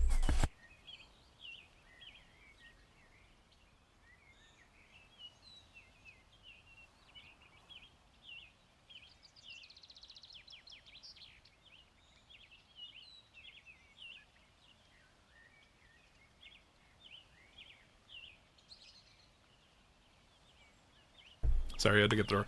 Anyway, so if you are an elf and you go Hexblade, and you go 4 levels, and then you take the Eldritch, or you take the feat, Elven Accuracy. I don't remember if it lets you do it on half elves. I think you might have to do a full elf. Doesn't matter. And then you do Darkness and Devil's Sight. You gain advantage, which you will be rolling 3 dice, which means that you have a 33% increased chance to roll a natural 20. And this is not even including the Hexblade Warlock key feature, which you get, I think, at level 5 or 6, which is Hexblade's Curse. And Hexblade's Curse, equipable as a bonus action. I don't remember if it requires concentration. It might, so it might not be able to be added to this combo. But even if you... well, you would lose the advantage. It doesn't matter. Hexblade's Curse makes it so that you can crit on a hit of a 19, not just 20. So if you roll a 19 or a 20, out of the 3 dice that you roll, let's see what this drill's about. Drill, I am shovel. Oh, dude. Oh, man. Oh, that's... okay. Alright. I see you, game.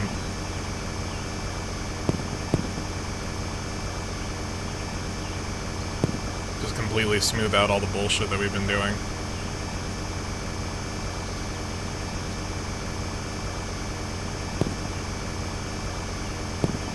That is satisfying as fuck.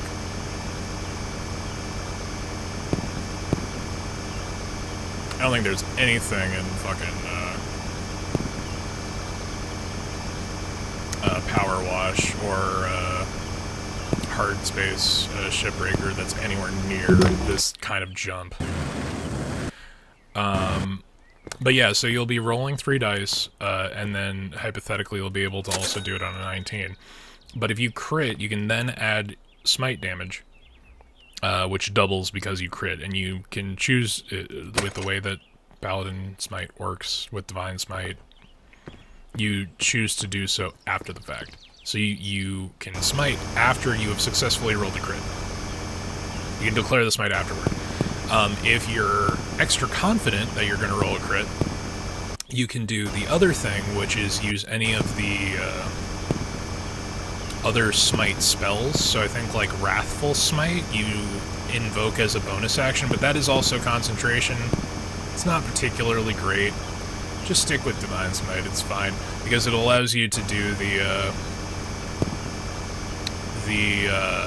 darkness combo, because you have to concentrate on that. Unless you get someone else in your party to cast darkness for you, in which case you can fuck around as much as you like. But with Elven Accuracy, you're rolling 3 dice, which increases the chance of a crit by 33%, just because of the number of dice you're rolling. And then your potential for rolling a thing that does immense damage is going to happen way more often than it would otherwise. So if you want to be a dickhead, you can do that. Most DMs do not let this happen, because, I mean, the alternative is that, like, at the end of the day, if you're focusing that hard into a Hexblade Warlock that early, you're also pretty squishy. Like, you only have medium armor proficiency. You have to put some of your ability scores into strength and constitution and charisma, so you're not going to be focusing dex, which means that your AC is super low. So at best you're rocking like a 15, which is why you're going to want to stick with darkness, because that means people are going to be rolling with disadvantage, but later on that is not going to matter. They're just going to be able to hit that, like, as an average, way more often than they should. Okay, so it eats through battery.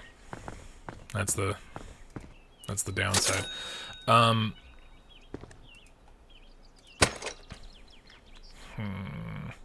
Should really up that battery.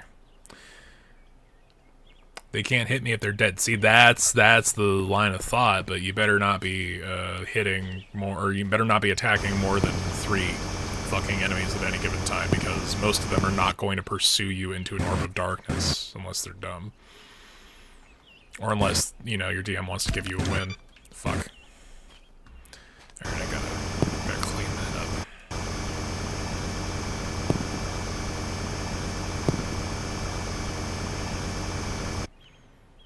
Okay, so we actually haven't gone down that far past this point.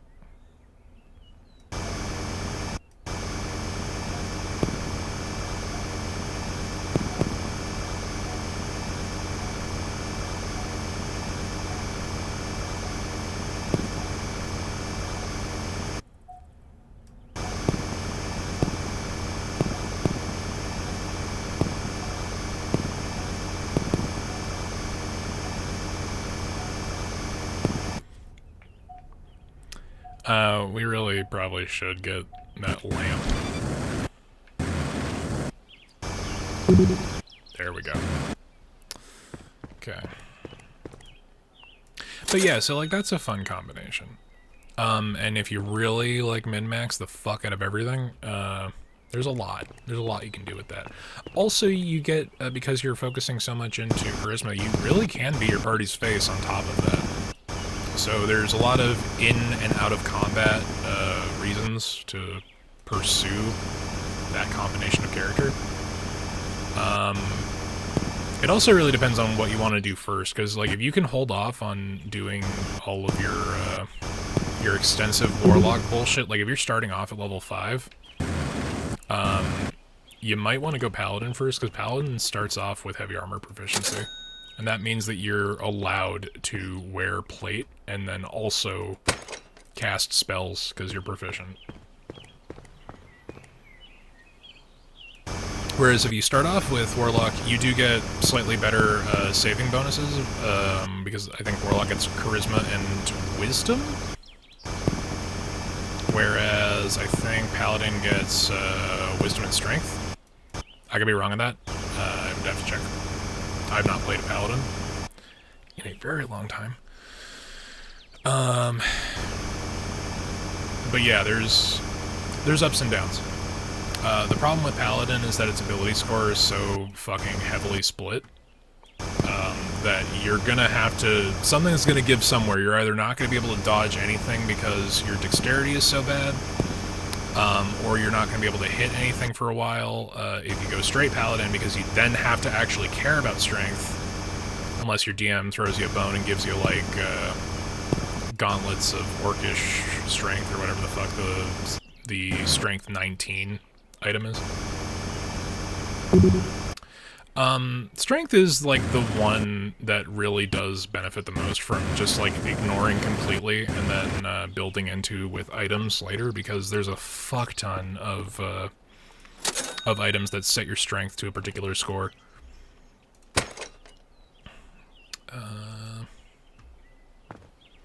But yeah, just Nova the fuck out of everything, especially once you have multi-attack. Is the name of the game with Hexblade Paladin. They are also kind of, depending on like how heavy RP your table is, they are kind of tough to run because you are inherently serving two masters, because why would a god give you warlock powers?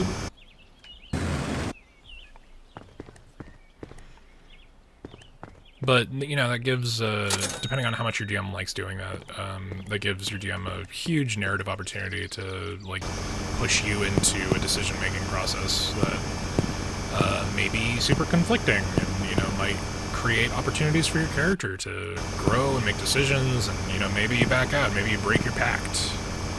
Or maybe you break your fucking paladin oath because you're keeping your pact up. That's the real shit. Is instead of thinking about the ludonarrative dissonance of the multiclass, make it have ludonarrative synchronicity or resonance. I got criticized for using the term synchronicity too much in a scholarly setting, and I'm like, it's just a good word for what I'm trying to say, man. Like, yeah, resonance works, sure, but I also like the word synchronicity. If anything, it's better, but, you know, I'm not going to argue with you. You determine my grade, which determines how much tuition I have to pay. Long term. So, I shut the fuck up in that conversation.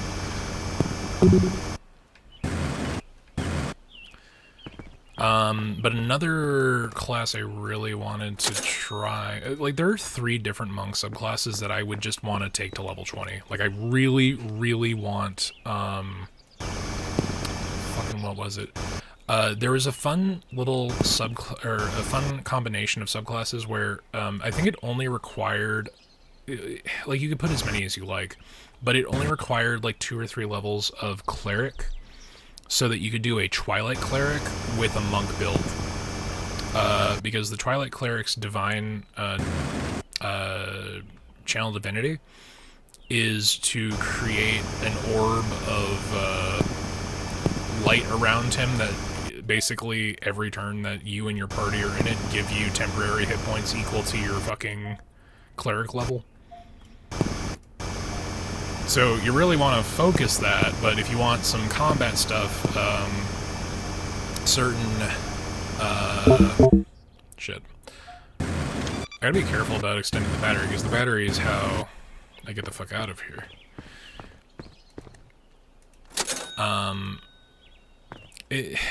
Wisdom multiclasses don't work. I don't think that's a particularly, I don't think that's a critical statement. I don't think that's an incorrect statement. Because all of the wisdom martial classes require level investment that makes any of the wisdom spellcasting classes completely fucking worthless. Like, people go on about the, oh, you know, there's I think, what is it, the Open Fist Monk, with a, fucking... It's the Circle of Moon Druid. That's the one that gives your bonus action wild shapes. And it's like, okay, yeah, but, like... Both of those benefit from dexterity and wisdom, but, like... You're not going to get enough of a benefit out of Way of the Open Hand if you're putting enough levels into Druid to make those wild shapes matter. I forget what the reasoning behind it was. I think it's just like, oh, you can make it so that you could be a bear that punches ghosts. And I'm like, that's an amazing statement, but it feels really impractical. Also, I think technically wild shapes count as magical anyway, so you would still be able to do that.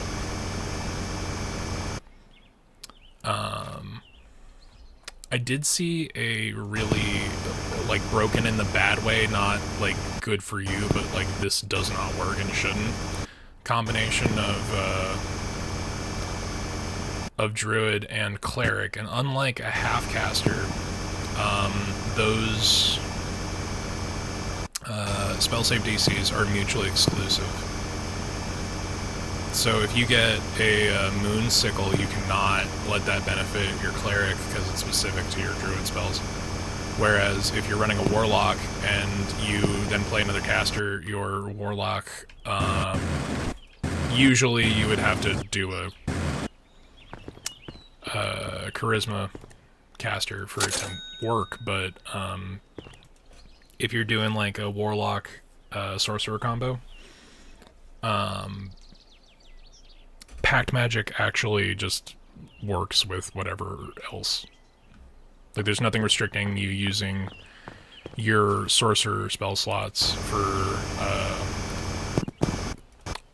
Warlock spells and vice versa. That's rules as written. Any DM who wants to argue that can read the book.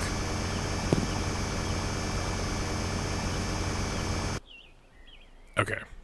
So I think... Ow. I thought we should dig down.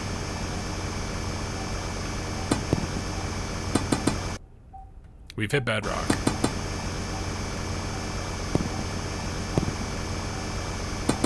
At least in this area.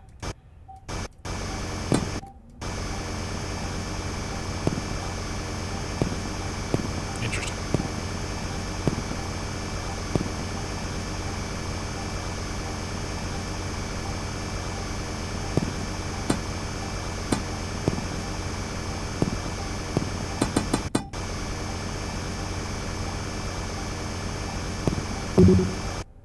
Okay.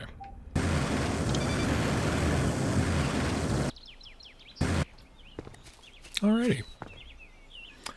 It does sound tempting because the 4 total spell slot max sounds really limiting. Oh yeah, no, it's especially if your DM doesn't give you a Rod of the Pact Keeper, which is like a mandatory magical item if you're gonna play Warlock. Because it lets you, once per long rest, give you one of your fucking spell slots back, so it's really... So I originally ran a Warlock, my character in what became our Planescape campaign. Started off as a Warlock. I played through Baldur's Gate Descent into Avernus until level 14 as a Warlock. Which, let me tell you, not easy. That was not, there were a couple of fights that were like, okay, I am dead.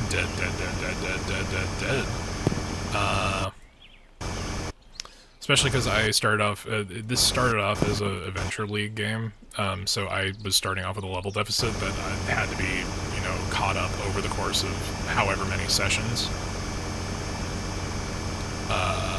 So that was rough. like, literally the first session I was there, the first attack that was levied at me should have killed me outright.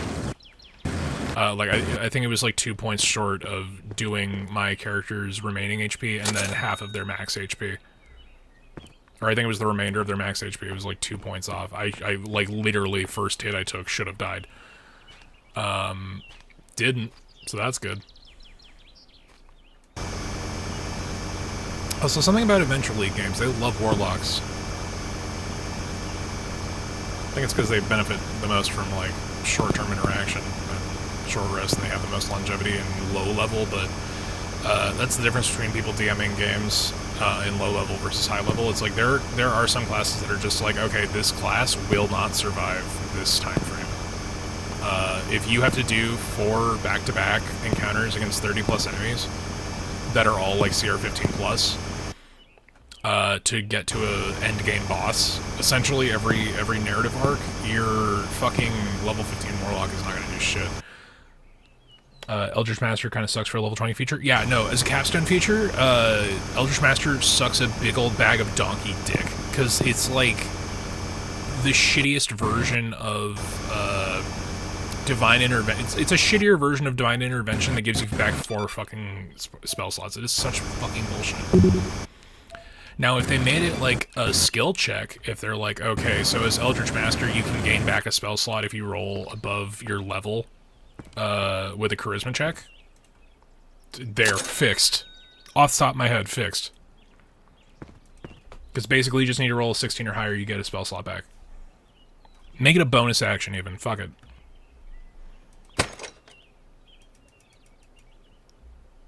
No, there's a lot of stuff that's not, like, super well conceived. Mostly because 5e in particular is so focused on the short game. There's that's the reason that the end game thing that they did, the last major 5e thing before the update, was a combination of 3 campaigns that would bring you to level 20.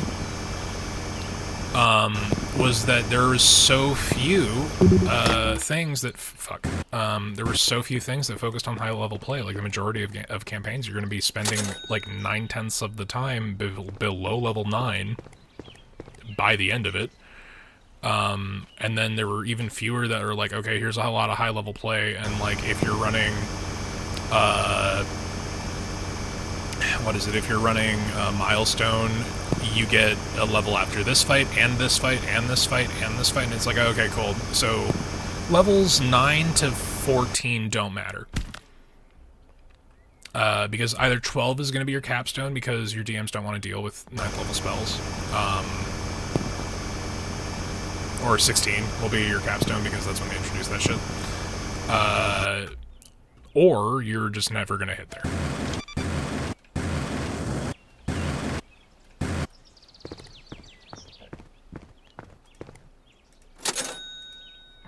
Getting close. Yeah, Eldritch Master sucks. The fact that Rod of the Pact Keeper can do the same thing as Eldritch Master, like, or at least a quarter of the same thing as a capstone feature, that's fucked.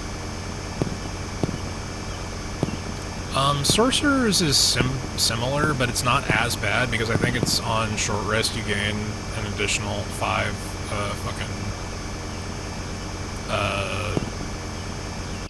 sorcery points back, which you can abuse the fuck out of that system. But especially if you have like a,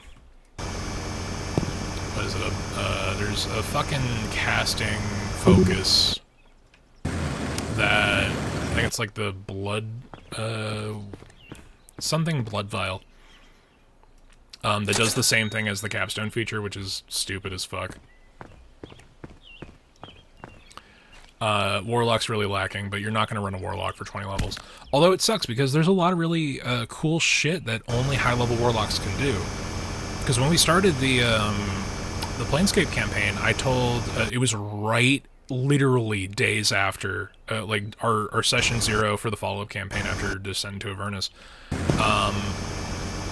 is when Tasha's Cauldron of Everything came out, and that introduced the, what is it, Awakened Mind,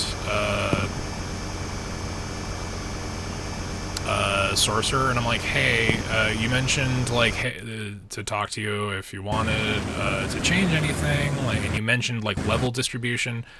I want to completely switch this character into a different class. Here is how I justify it narratively. And I was really lucky because my DM's cool, and he's like, that's awesome. Let's find a good way to make that happen. And then we did. Basically, my character had to die under certain circumstances for his pact to be broken, and then he would be allowed to have access to his full power because his pact was actually essentially a fucking level restrictor. And he was secretly this fucking awaken, or this fucking, what are they called? I could look it up, I don't want to. It's essentially the Eldritch Sorcerer. It has been 30 minutes. That's crazy.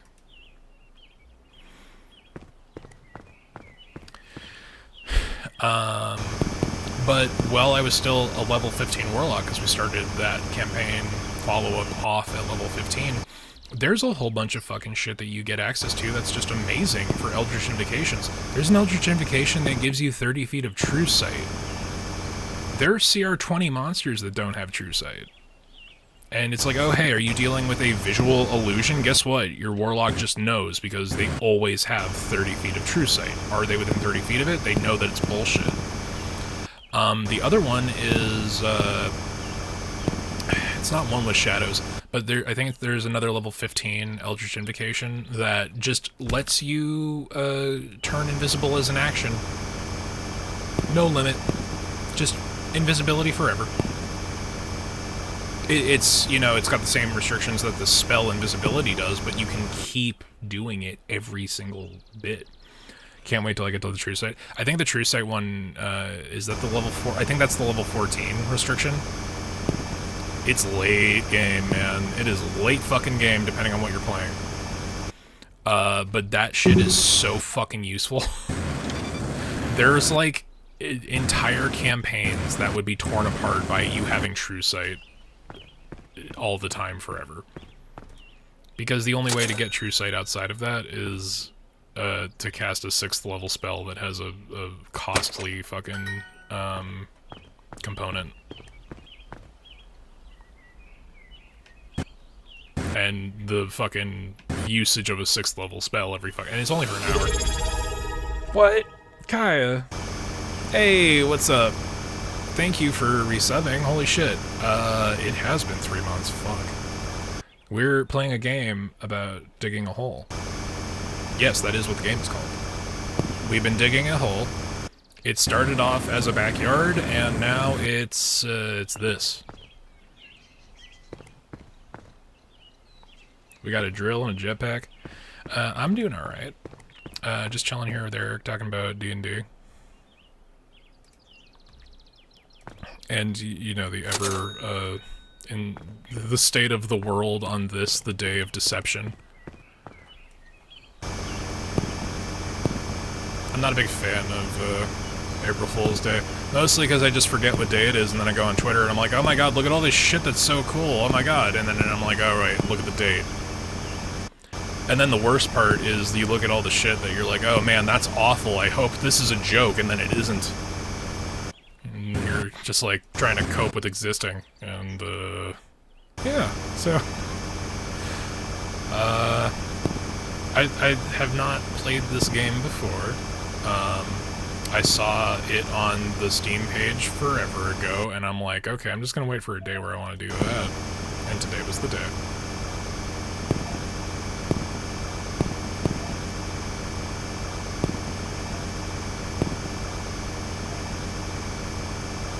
Okay, this has to open out into something, right? Because, like, that's bedrock, so... Maybe we have to go, like, left or right? Shit. So the real problem now are these little itty-bitty specks of dirt. Because they have hitboxes. And it makes it so that I will fall to my death, probably. Like, I gotta...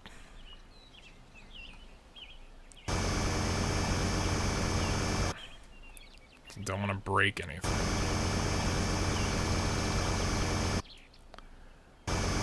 You say nerds, but D&D is actually super fun, and you know, it's a good, damn it, I need to sell shit. It's a good collaborative storytelling tool, and basically therapy if you're playing with the right people. There's a thing going on tomorrow, actually. Who's that? I think it's Iron Mouse and Seadog VA are doing a stream with Matt Mercer and another guy who's also a D&D streamer, but like, you know, there's everybody else streaming D&D stuff, and there's Matt Mercer, and the guys at Critical Role. I think they're doing a collab thing tomorrow, so that's gonna be interesting. But yeah, I know I haven't been streaming as much lately. I'm trying to correct that. Okay. This is a pretty decent thing, but the only form of narrative is that there was a key that we found, and there's a lockbox in our garage that has 2 keys. So we gotta find the other key, wherever the fuck that is.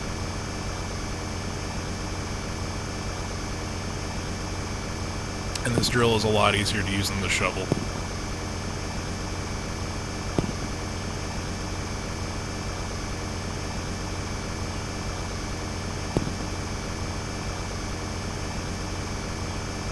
Also, I wish there was like a fucking crouch, because goddamn.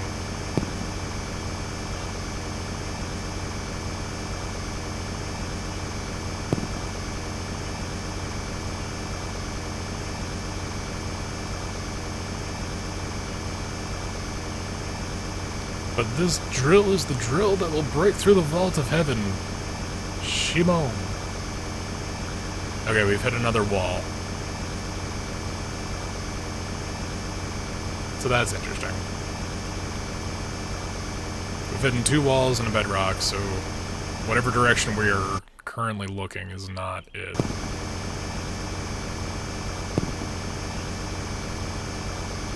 Also, if you haven't, watch Gurren Lagann. It's life-changing. It's like those memes where people just look at a thing of Kingdom Hearts and they're like, are you sure? It'll change your life. And Gurren is definitely that. Okay. We are 170 short of the next jetpack upgrade. Well, slightly more now. Let's save again. Because this game has a beautiful quality of life feature where it yells at you every 30 minutes that you haven't saved. To fucking save.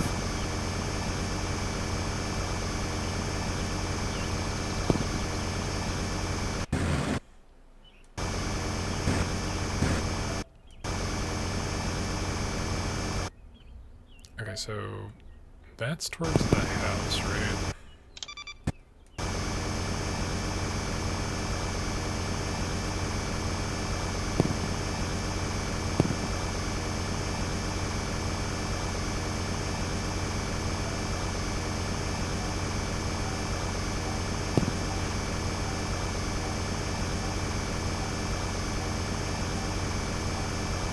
Maybe we just expand it from the bottom up into a huge pit.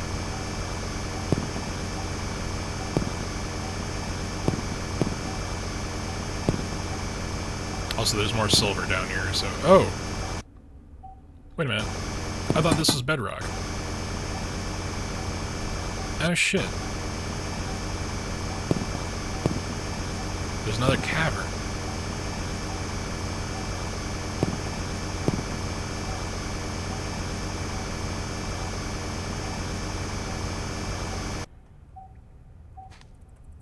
And another hole going down. Well, shit.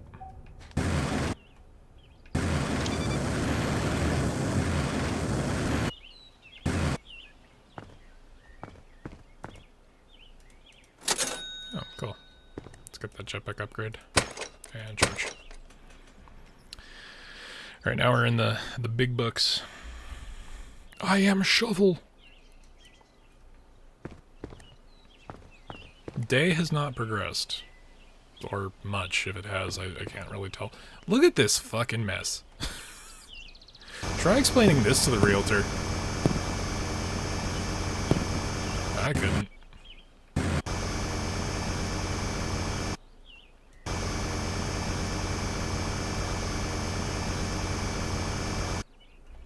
Okay, so...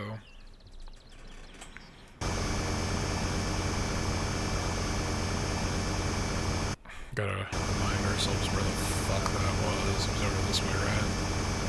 Yeah.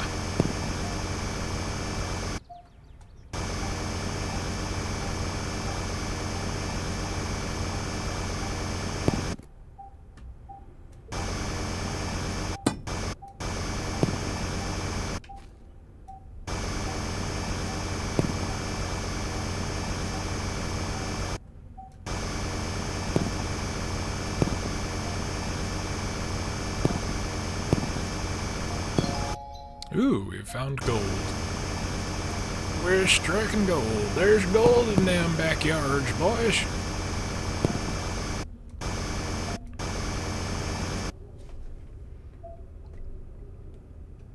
Oh, shit. I didn't notice that my phone died. Yeah, it's not good. Either way. But yeah, so... bunch of stuff with D&D. Also, I know I mentioned it in the Discord, but I've got a couple of written things that I have submitted for publication. Both of them are flash fiction, nothing too crazy. One of them might give me a whole $12 if it gets published, so that's cool. That's something I'm kind of looking forward to hearing back about. Like, I think one of them's got a better chance than the other, but, you know, fingers crossed. Maybe both get picked. Maybe good things can happen. We don't know.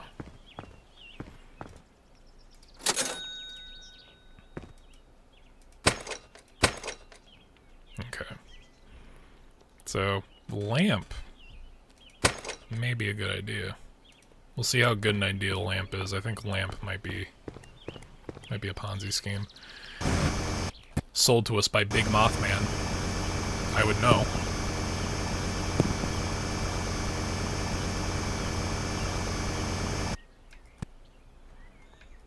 Oh man, this is really hard. Because I'm trying to get these little specks of dirt that are technically... Okay, well, I'm floating on one of them. But these do also inhibit me, should I choose to fly upward.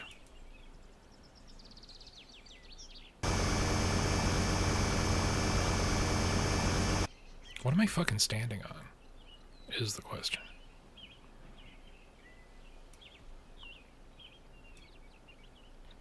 Alright.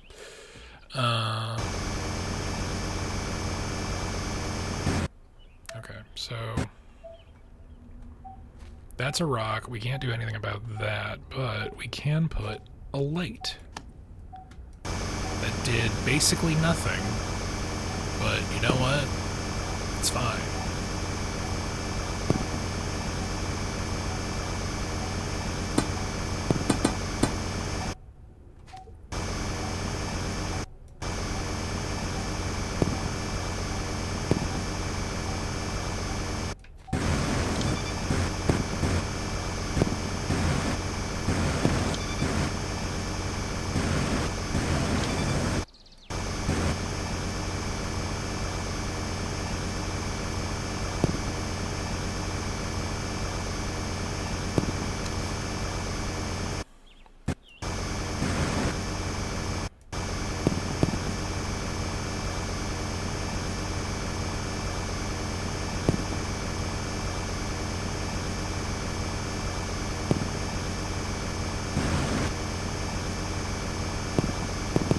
This like mid-section right now. We're kind of clearing the path.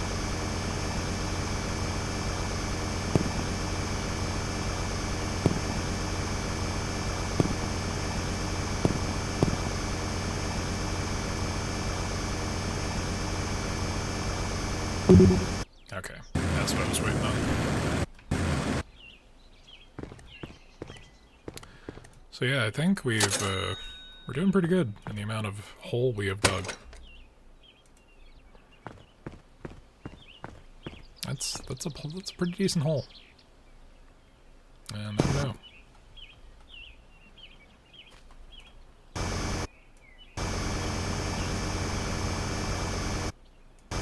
There we go.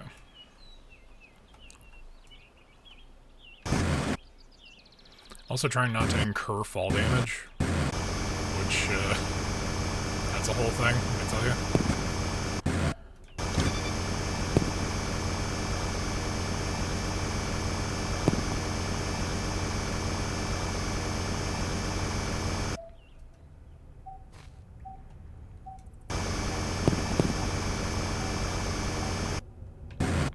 Whew, okay.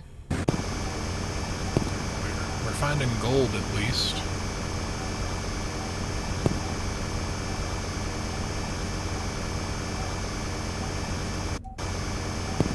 And silver. Copper. And it just keeps going, huh?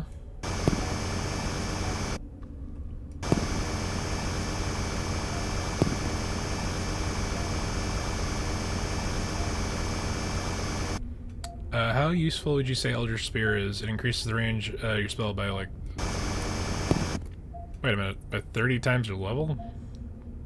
I thought Eldritch Spear just made your Eldritch Blast have a range of 300 feet. Are you using the 2024 rules or the Legacy 2014 real rules?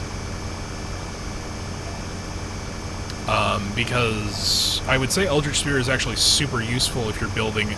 You're playing... Okay, updated for 24. I do not know what the major differences are, because I'm not running a Warlock with 2024 rules or any other character. We are sticking with the 5e rules that we've been playing with for the last 5 years. However, Eldritch Spear in its original form is really fucking useful, because it turns your Eldritch Blast from a 120-foot range attack to a 300-foot range attack.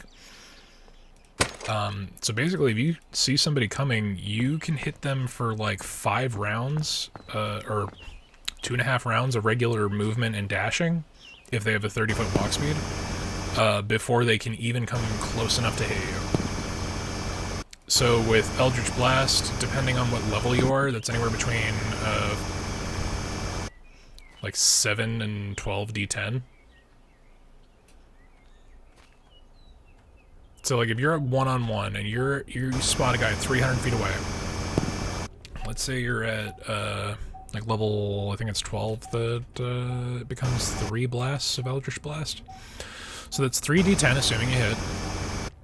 He runs, he dashes, then that's the next fucking round. He runs, he dashes. So that's 120 feet. You do another 3d10, so that's 6d10. Then he does his third round, which is 180, and then you do another 3d10, so that's 9d10. And then he does another round, which is, wait. I did my math wrong there. 60, 180, 240. Yeah, it's 5 rounds. Assuming it's a regular 30-foot speed creature. That's 5 rounds doing 3 or so Eldritch Blasts a round. Rough average. So that's fucking average of 5 per 15 per hit. If you have Agonizing Blast, that's an extra 5, assuming that you max out your Charisma, that's an extra 5 on each hit, so that means that you have an average of 10 per hit with 15 hits, so that's 150 damage.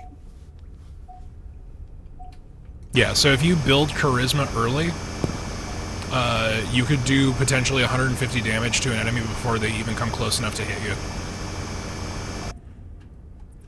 Now this is with my understanding of Eldritch Spear. Eldritch Spear is fucking, to me, is a flat 300. So the fun part is if you're a little higher level, and you take one level, or not even one level sorcerer, if instead of ability score increase, you take a feat, such as, for example, Metamagic Adept, because then you can either double distance your spell to make it 600 feet. It costs a sorcery point every time, so you'd only be able to do it once or twice. Alternatively, if you do a Metamagic Adept, you could Quicken spell, so that you could have a round where you do 6 hits instead of 3. But yeah, Eldritch Spear's really good. However, in the earlier low levels, I don't know what the new Eldritch Invocations are. If you still have either not Lance of Lethargy, because that just affects movement, it's not as good. I think it's Grasp of Hadar or Repelling Blast. Those add 10 feet of push or pull to your Eldritch Blast. So, like, let's say hypothetically you have 3 Eldritch Invocations. You take Agonizing Blast, Eldritch Spear, Repelling Blast. You have a guy who can run 30 feet. He's 300 feet from you. It's going to take 5 rounds if he's dashing. However, you push him back 10 feet per round. So he's actually only doing 50 feet of movement every round. That's using his action. So he's not attacking you. That turns your 5 rounds into 6. And you're shooting off 3 hits every single fucking time. That's, again, average of... with 6 it would be 100 and I think 175 damage.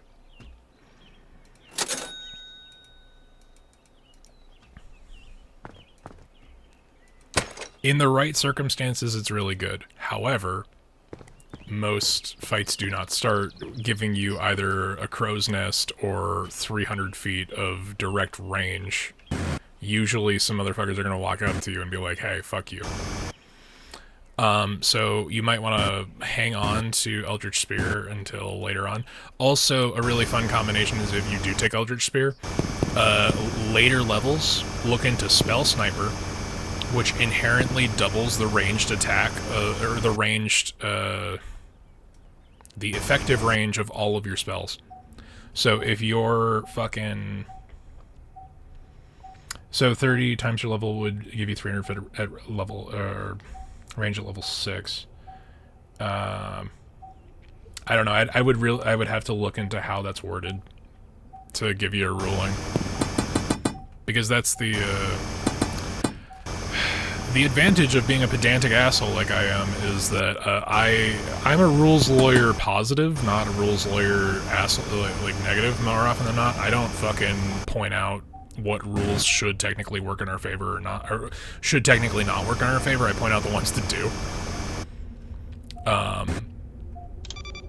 I'd have to take a look. But hypothetically, you know, you could do quite a lot. I know that 2024 also gives you a free feat at level 1, so maybe if it lets you take Spell Sniper, do that shit, because that doubles your effective range anyway. So even if you don't take Eldritch Spear, your fucking Eldritch Blast would go from 120 feet to 240. But then if you take Eldritch Spear, it goes from 300 to 600.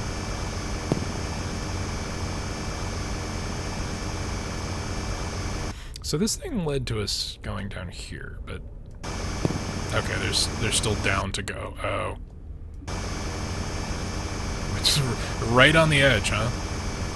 What's that fucking mobile game meme where it's like, everyone, you know, quits right before they strike diamonds? And you just have disgruntled businessman walking away from floor, and I'm like, I wonder how far down this goes, and then immediately just opens up into another cavern. That tracks. Ah! Another thing of cash. Interesting. How much money is here?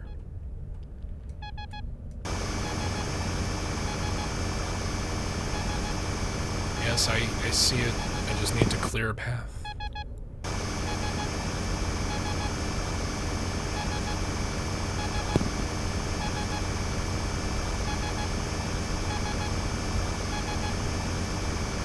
I also kind of want to keep a line of sight on daylight. This thing's just floating. Choose one of your known Warlock cantrips that deals damage and has a range of 10 plus feet. When you cast that spell, its range increases by a number of feet equal to 30 times your Warlock level. So the best that can do is add, until you get a Tome of Leadership, which increases your skill cap for Charisma from 20 to 22. That could have a maximum effective bonus of bonus 150 feet, which technically makes it worse than the original, because the original just bumped you to 300, where that would only add an additional, if you have a +5 charisma modifier. Oh wait, it's 30 times your warlock level.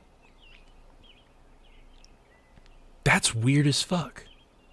Okay, so like at level 6 you would have 180 feet added times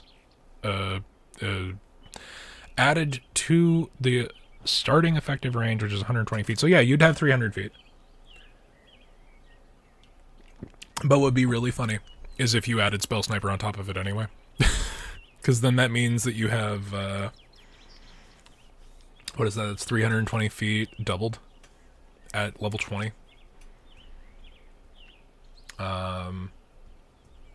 No, it's 420 feet. Nice. Because it's 120 to start, and then you would add, it's 30 times your warlock level, so an extra 600 feet. Jesus. Okay, so let's do the math on that. If you're at level 20 and you have Eldritch Spear, and that's 30 times that's an extra 600, so that's 720 feet, and then you have Spell Sniper somewhere along the way, that's 1,440 feet of Eldritch Blast. I'd say that's a good deal. Okay, fully upgraded the drill. I am shovel! Let's see how this goes. How's it gonna work over here?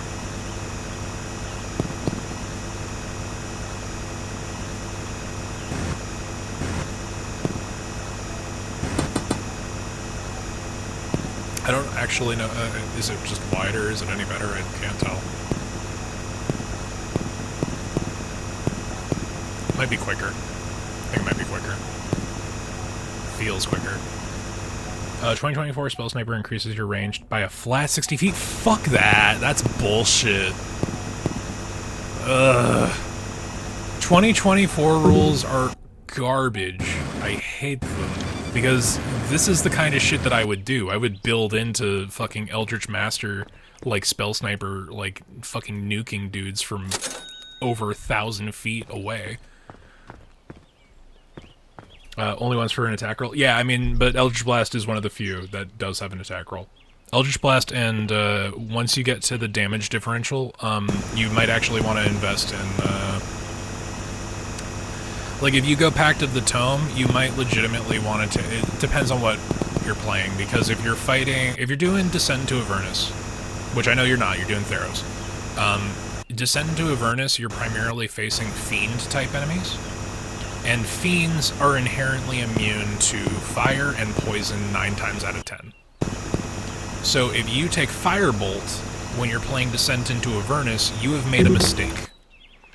Because 9 out of 10 enemies are going to either resist or outright immune, resist or outright immune to your fire damage, and that just sucks to do to yourself. A buddy of mine, our campaign's druid, he started off by taking his first feat because he didn't want to deal with it. He took Elemental Adept Fire. Now that doesn't do anything against enemies that are immune to fire damage, but it makes enemies that resist fire damage not resist fire damage. Like, your fire is better than them. Which is a really great RP option if you're gonna fuck around with a bunch of devils who are like, your fire's not gonna hurt me, and then your fire hurts them, and then they're like, oh, right. Magic, sometimes. I really do need to read through the 20... Fucking... Again? I gotta upgrade this fucking backpack. Holy shit.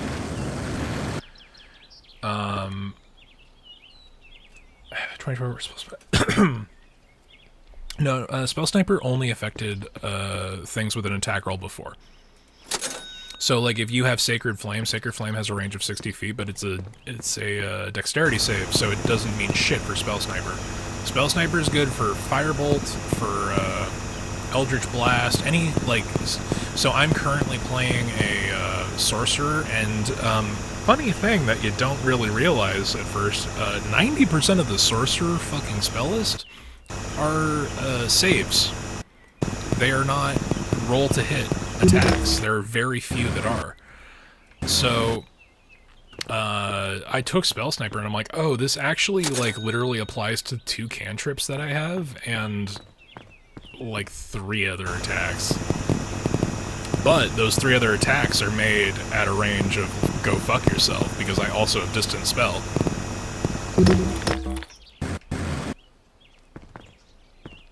Bypasses cover and cast... Yeah, no, it does. So the other thing that's unintended with Spell Sniper in 2014 is that it increases the effective range of all roll to hit attacks. That includes melee attacks. So if you have the ability, if you have a build that focuses on spells like Booming Blade or Green Flame Blade, it increases your effective range for opportunity attacks from 5 feet to 10 feet. So if somebody runs by you on the grid and doesn't run within 5 feet of you, but 10 feet of you, you can still like shocking grasp them. It's definitely not intended. It is just the way the wording works.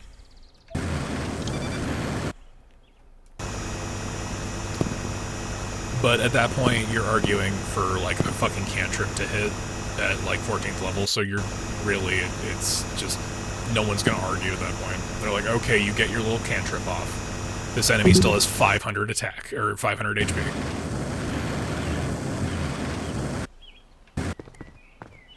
But yeah, you also ignore everything but total cover. So, half cover, 2/3 cover. I'm being injured by existing. Need to remember to jetpack.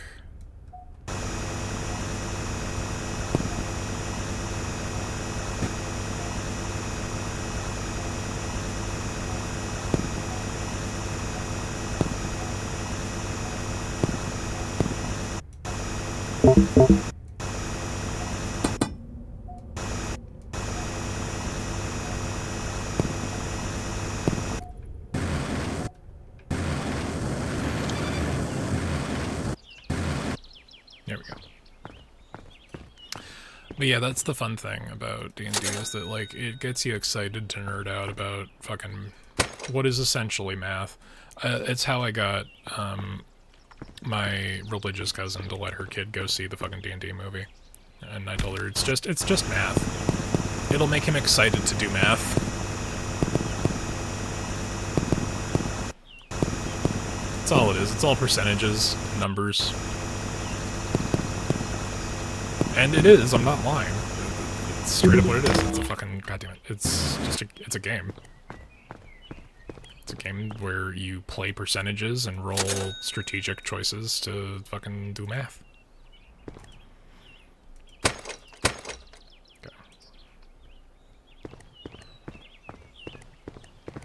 And they think it's of the devil, but then again, that crowd would think that doing math and the ability to think for yourself is for the devil. There's a whole bunch of documentaries talking about the Satanic Panic and how like it targeted D&D specifically and how stupid that whole era was. Oh shit, there's a whole little pocket over here. Oh, that's interesting. So we could have run across that way earlier.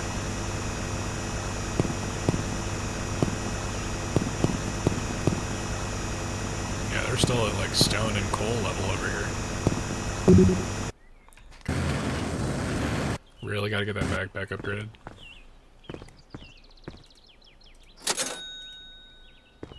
Mere $118.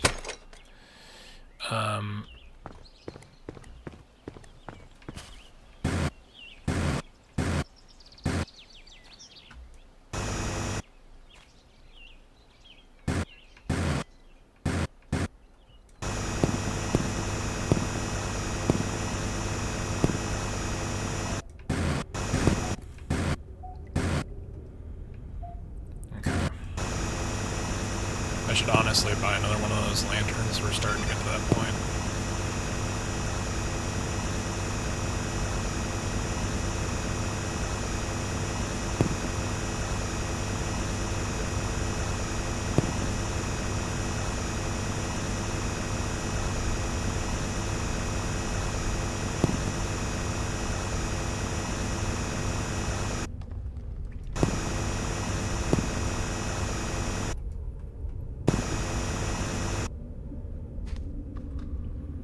I forgot, was there another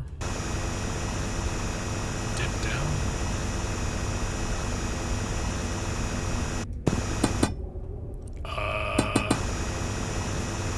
That is like the molten core of the earth, hello? Or is that like a giant jewel? I really can't tell.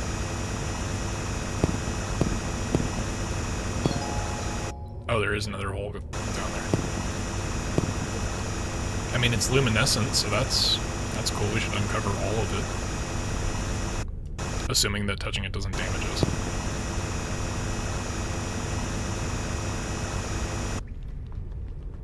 It's the Arkenstone. I mean... It's not that.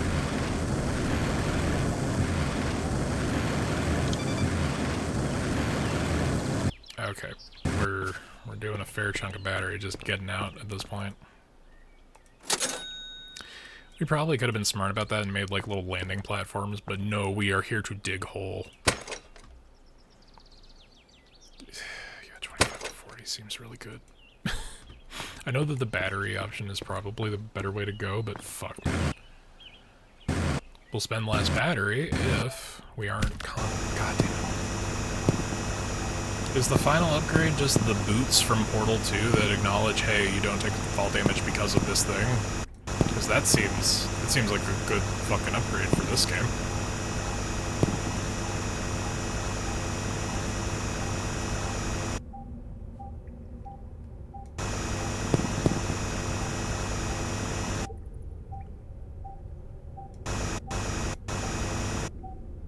I don't know what this meter means by up and down, because, like, I look up, and yeah, up, but now I look down, and it still says up. Is this another fucking... Okay, there's pockets everywhere, probably.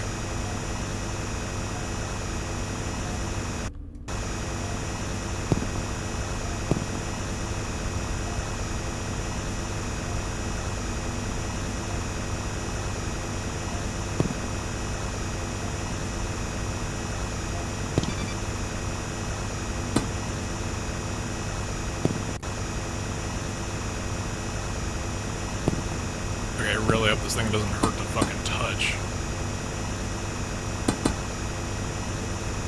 Is this the treasure that we were promised? It means the thing that you're tracking is above you, I think. Oh. Well, wouldn't it be going off right now? Oh shit, it does do damage to us. Motherfucker, I just cleared all of the goddamn landable space. Alright, we gotta create a little sub-level here. Yeah, we really don't have a lot of room.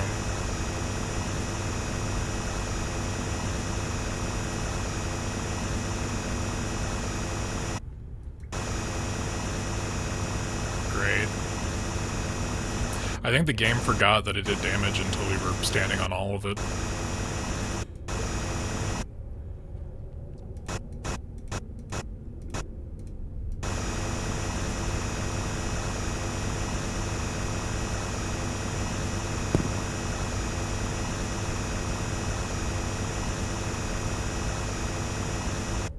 I mean, it does light up the place pretty effectively.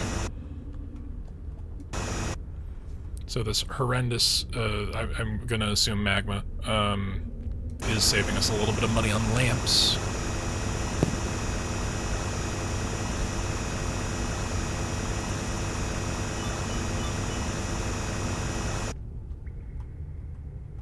So there is a hole down here.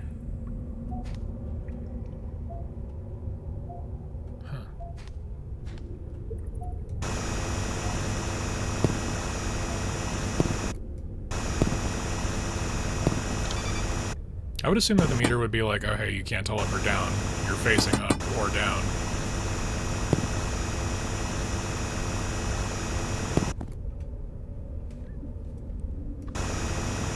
We're, shit. Might be fucked.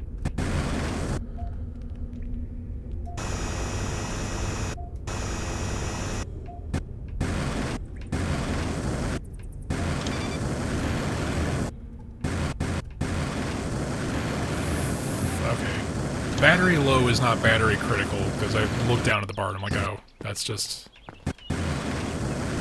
We cannot go above our house. That's stupid. Okay, so...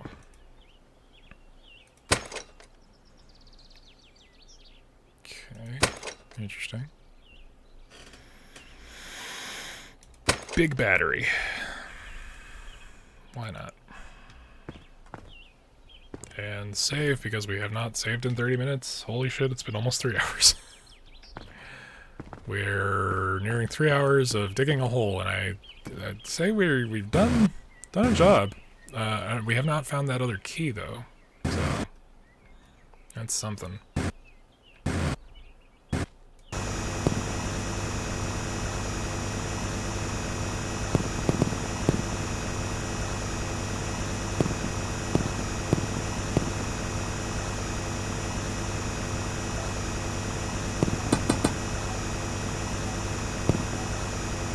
Maybe it is that our goal is above or below us.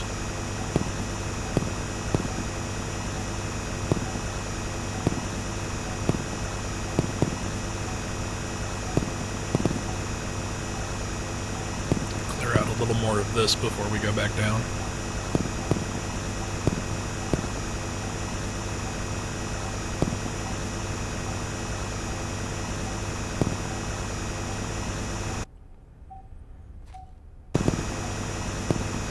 There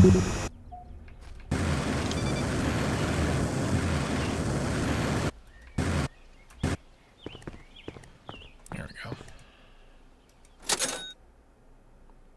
Oh, shit. Sorry. I accidentally pressed on the wrong scene. We're back.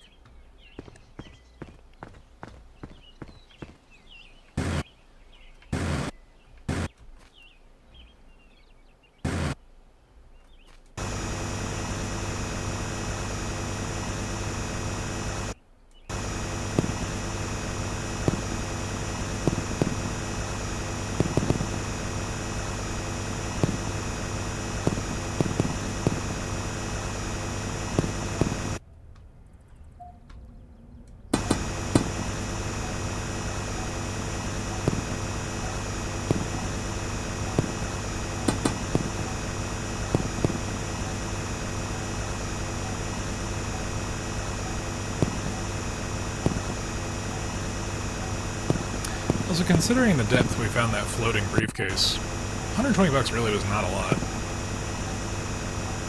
It probably took a lot more money to bury that shit than it did the other way around. Oops, shit.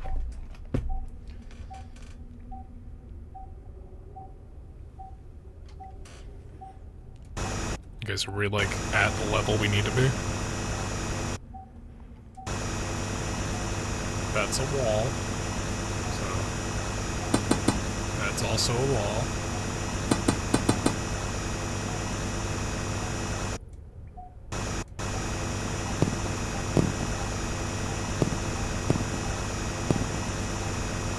Oh, wait, that's like wood.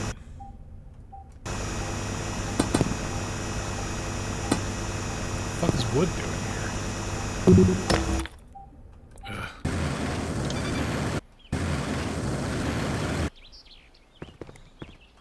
We're just in that bit where gravity doesn't need to make sense.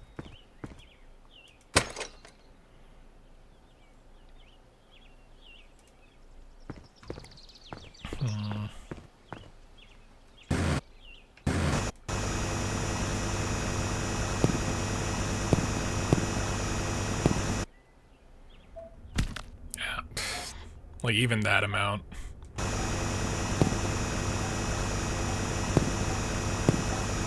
Must be this thing.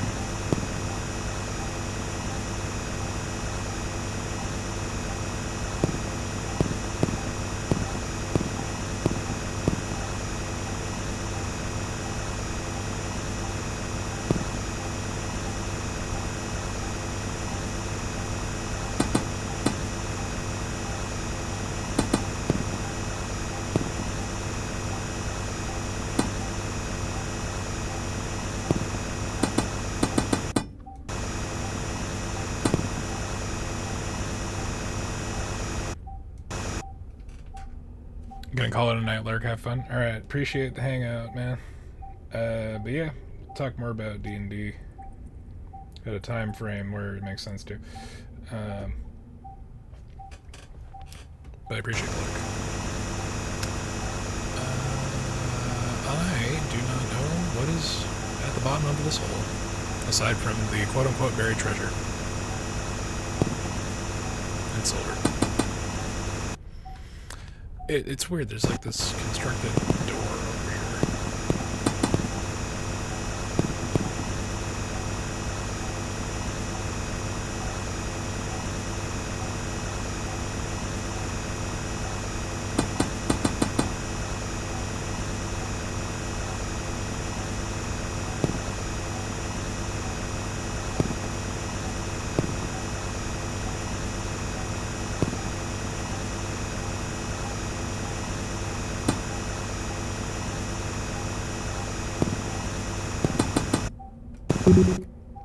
Shit. Alright.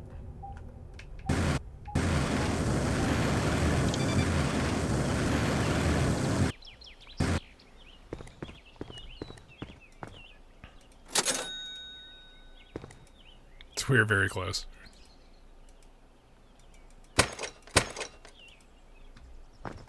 After that point, I think all the money just goes into dynamite. And lamps. But mostly dynamite. And health.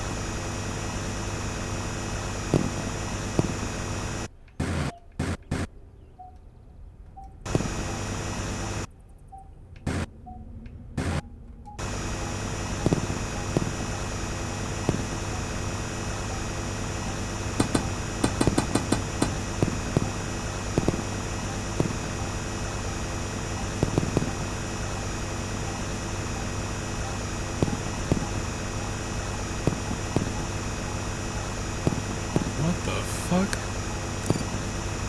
It's like a door. It's like completely caved in. Except for the parts of it that are made from fucking... like... God damn it. Did we not get the final backpack upgrade? We did, didn't we? That's just gonna be our curse going forward. Alright, fully upgraded.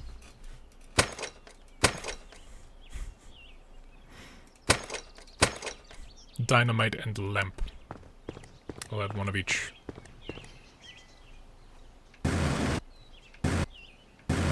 Like, we're digging down to the fucking Earth's core from the look of things. Like, I don't know what the fuck. Okay, it was down here, and then... like a roundabout that we can't, our knees cannot handle.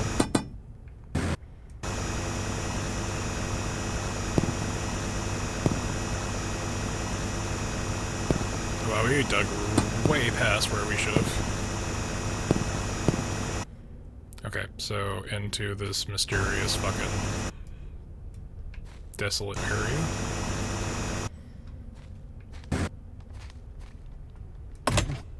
Two dynamite, 3 lamps, and $96. In, like, a little secret base. Which, I'm gonna put a lamp in. Because why not? It's fucking bizarre.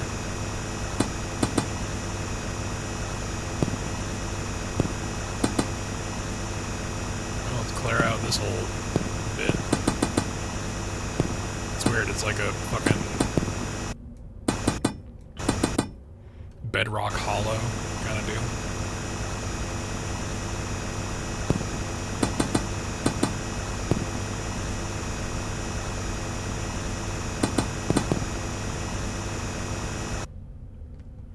Let's not get rid of too much of this dirt because all the other directions are just death because of the magma, which did not self-identify as magma. Alright.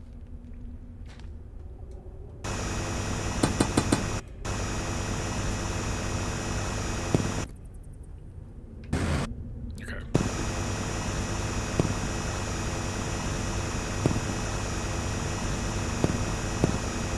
Now, if we're running into fucking red-hot magma, the question is, do we keep going down, or do we try to expand outward? The little sensor thing hasn't kicked in yet, so...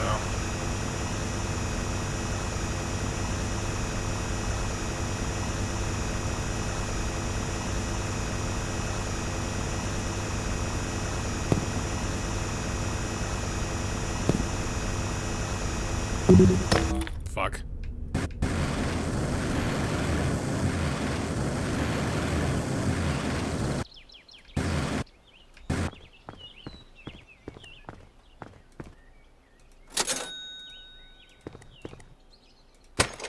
Really, the majority of our money is just gonna be going into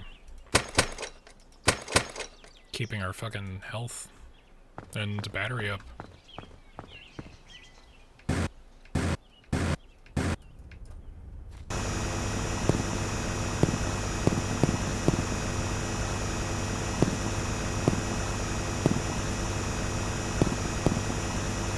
Need to find another bedrock wall to, like, secure another lamp, too.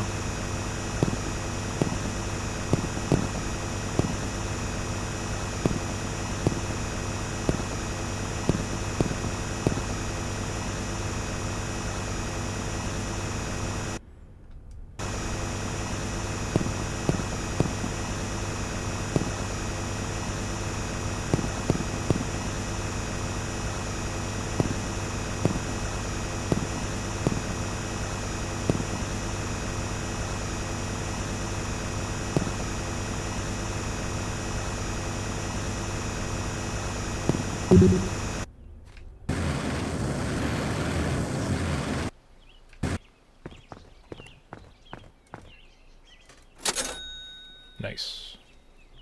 $420.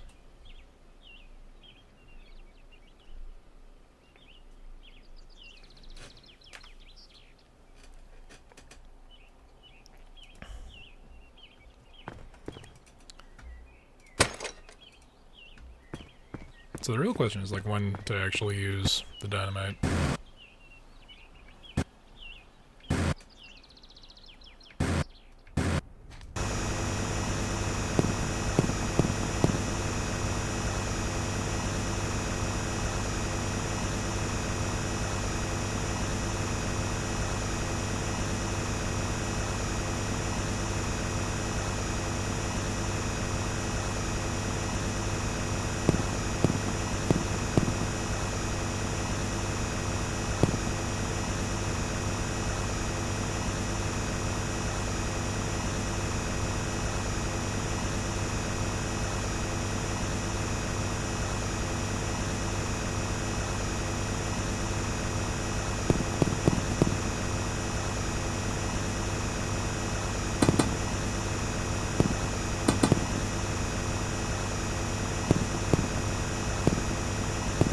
There comes the sun.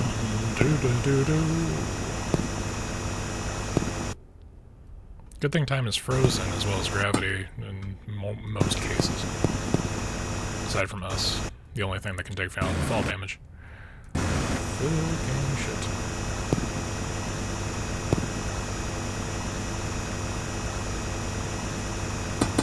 Trying to get a little extra pocket out of the dirt here.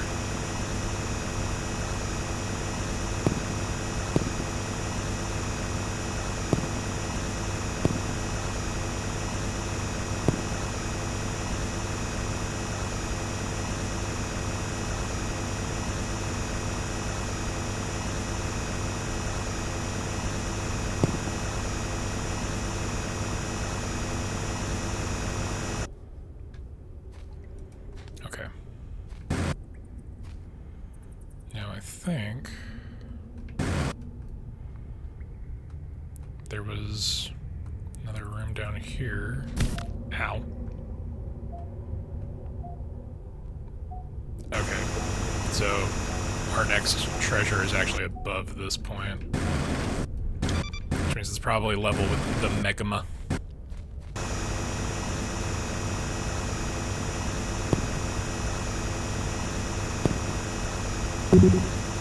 Fuck.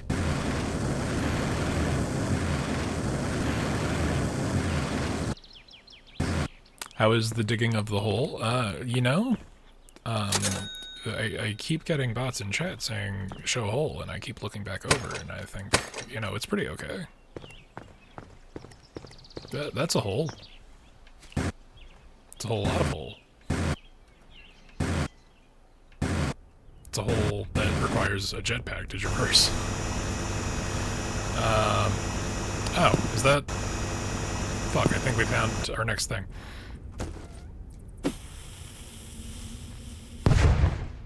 Okay, that sucks. We're not spending any more money on dynamite. We'll do this the hard way. Oh, this is the room we already discovered. Okay. Fuck.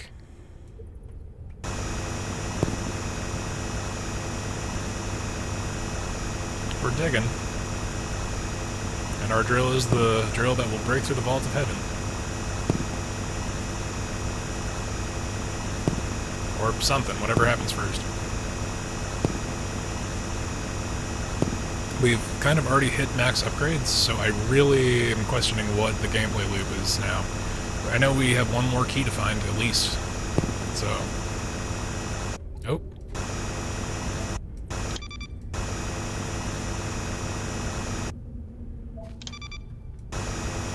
Okay, this is the correct height wherever we are now.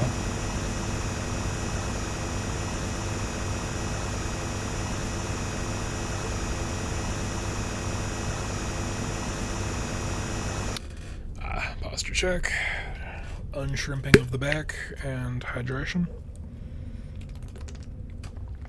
Thank you for the reminder, Kai. Okay. So if we can get like a permanent wall, like, no, that's not a permanent wall, that's just another opening. But if we can find another, like it's over there, but one over here.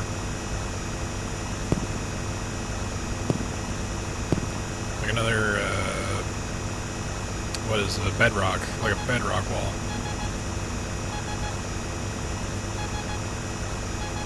Hello. We found a key. Now we just need to bring back as much ore as possible to make our journey worthwhile.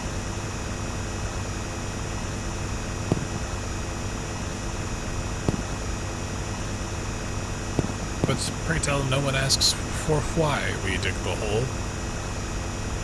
We were given land, a home, for basically nothing, comparatively, and given a task. And a moderate amount of money for aspects of that task that may or may not be worthwhile. But no one asked for why the hole is dug. No one questions. What could this treasure be? And why is the way that we file our taxes so fucking annoying? There we go. Put a little nightlight down there. I did a good adulting last, 2 days ago. 2 days ago at this point? I filed my taxes. It sucks. I hate filing taxes. It's so stupid.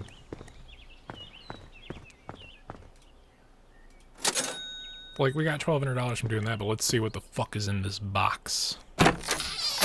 Dynamite radius upgrade and a teleporter that teleports you back to the surface. Is that like a one-time use thing? Can I buy these? That might be a one-time use thing.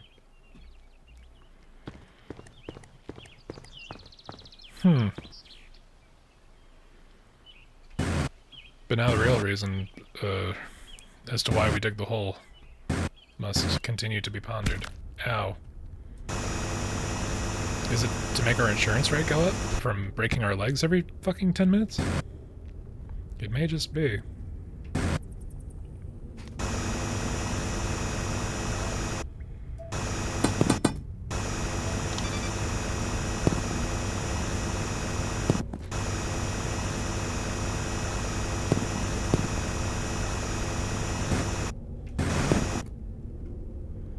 But there is a thing underneath the magma.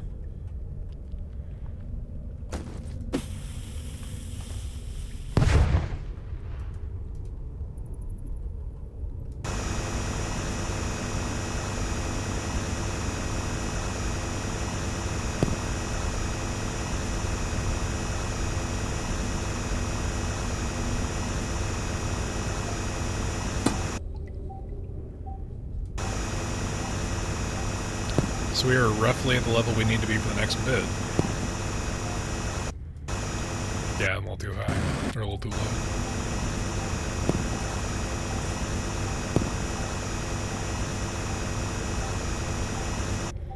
Alright, let's see how effective these things are.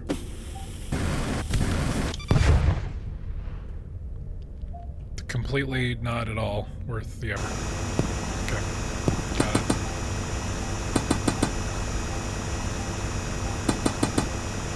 And that's after the upgrade. Ain't that a bitch.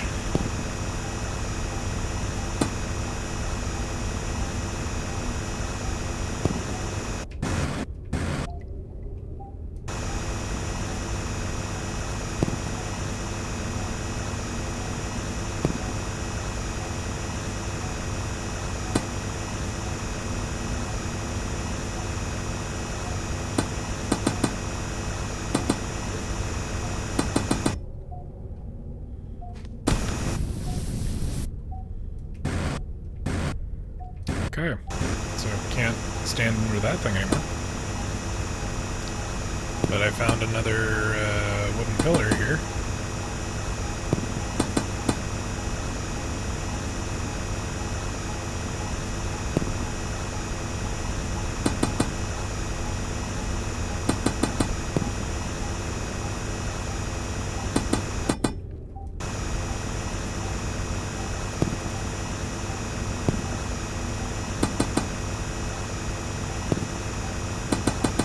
Fuck.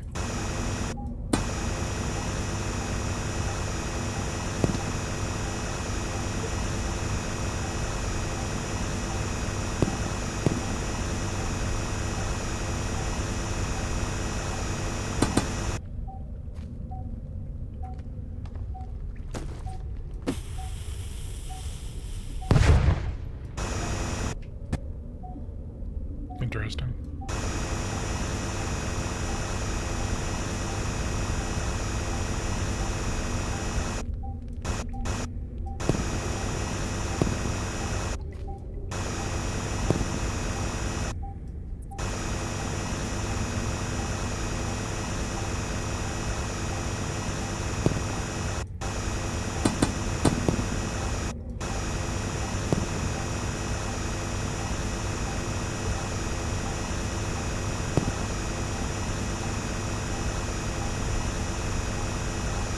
It really wants us to get in there, but there's no fucking feasible space for the opening.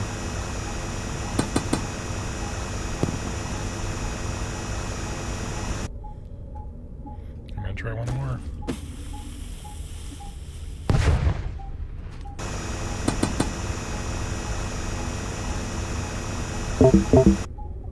Uh-oh.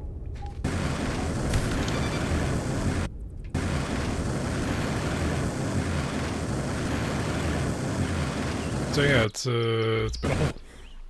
Bit of a hole that we have dug.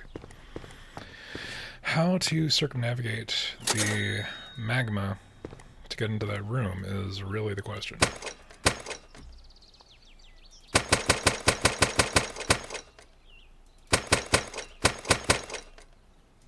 There we go. Just have 10 of anything. Why not?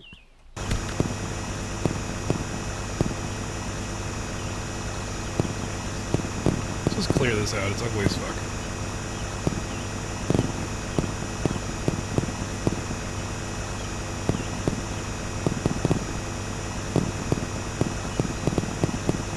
Hopefully this kind of give you some perspective of how much of a difference the fucking fully upgraded drill versus the basic ass shovel gave you.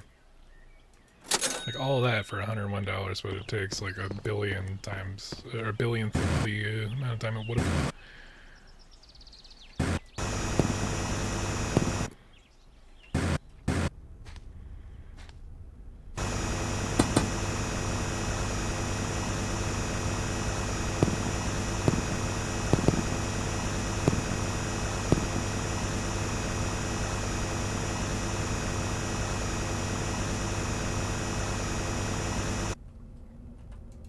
Quality of life.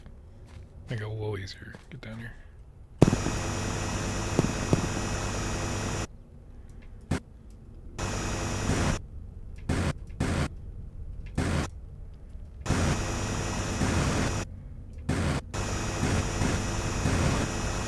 I will get that fucking spec. God damn it. Here we go.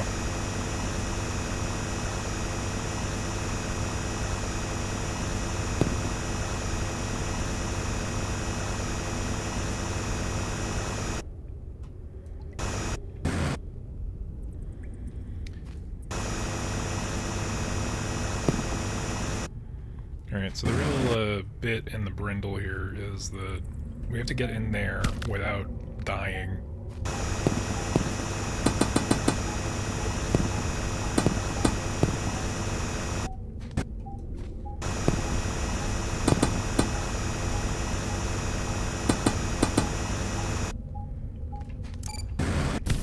Ow.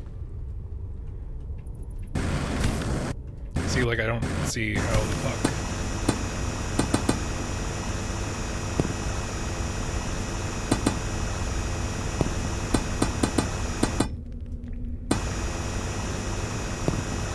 There's fucking magma above and below.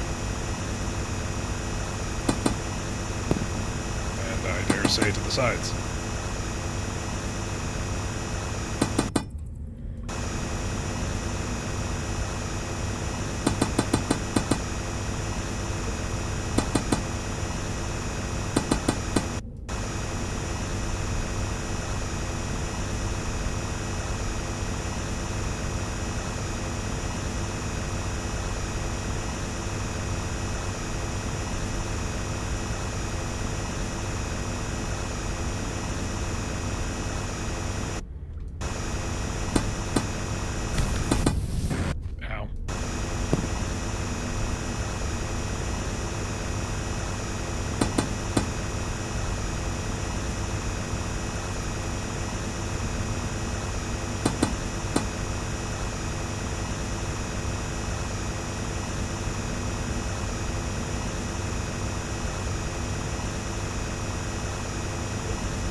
Okay, so that did fucking nothing.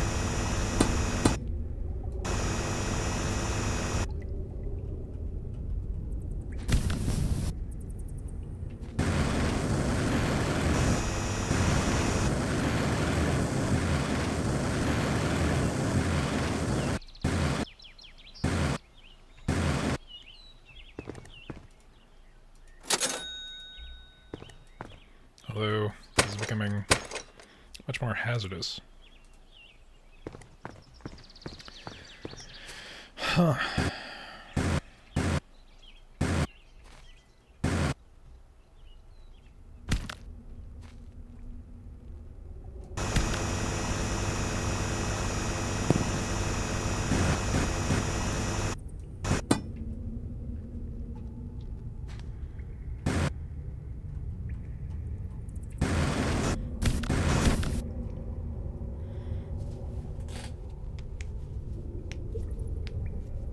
Is there a fucking crouch button that I did not know about? Nope.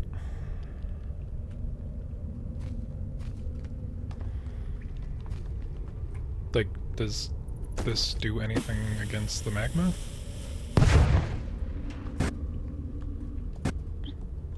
Shit, actually does it? Fuck. Did it say that and I just didn't see it? Or what is the deal here? Motherfucker, okay. I see you, game. I see you and your bullshit. Also introducing platinum without any fucking regard for anything else.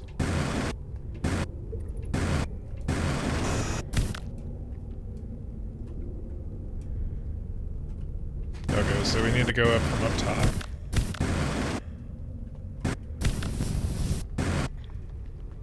And not set ourselves on fire. Well, we just continue to throw a whole bunch of dynamite that will bounce and go willy-nilly as needed. Each one of those costs $100, by the way. $100.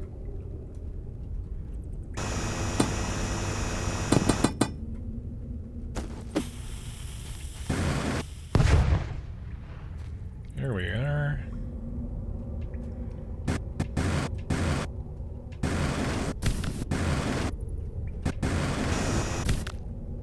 Okay.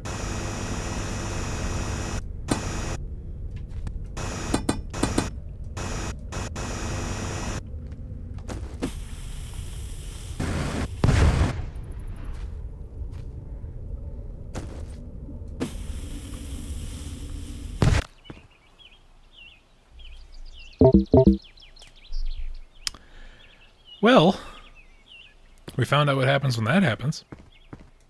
So that's something.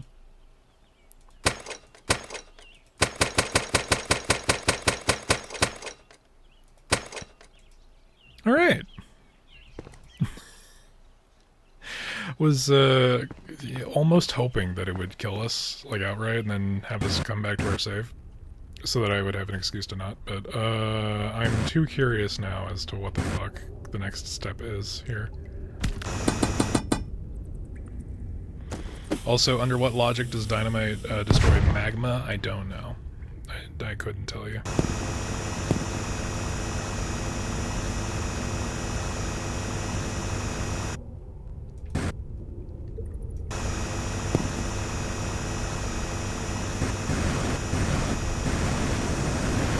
As above, so below.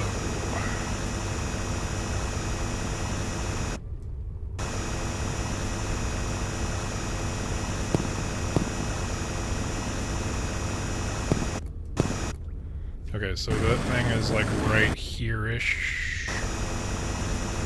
So if we dump a little bit of dynamite right on top of it, wherever it is,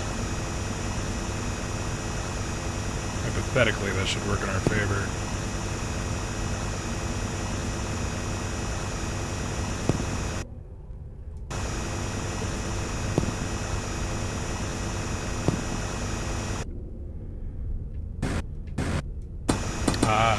They prevent you from going at it from directly above. Luckily. Damn it. Not luckily. Ouch. Yowzers.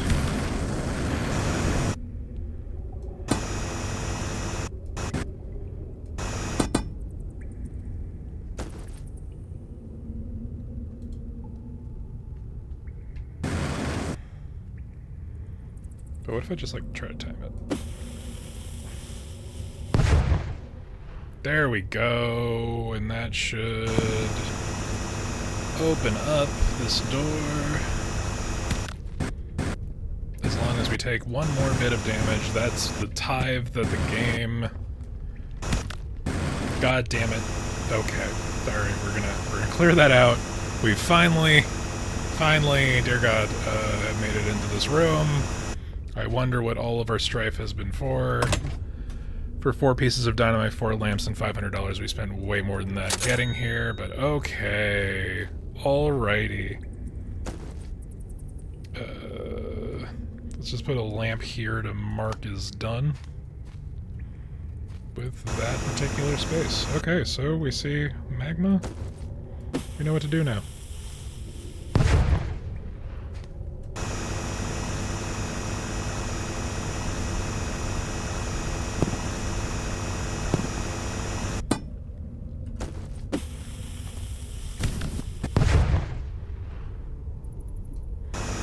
We're playing a very dangerous game. Mostly because none of this abides by any kind of law of physics, but,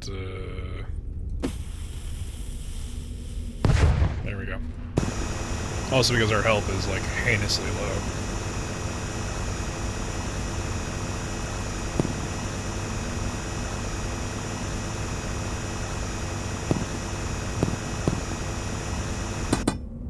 Alright.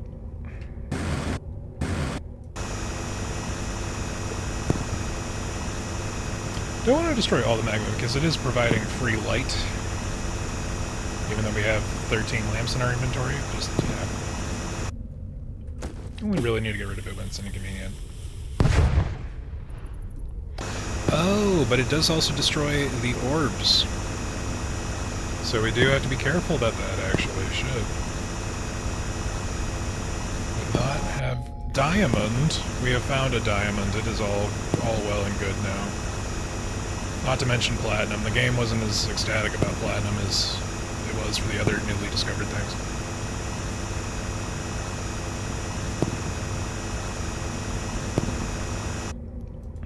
Alright, so I am going to try to go back upward.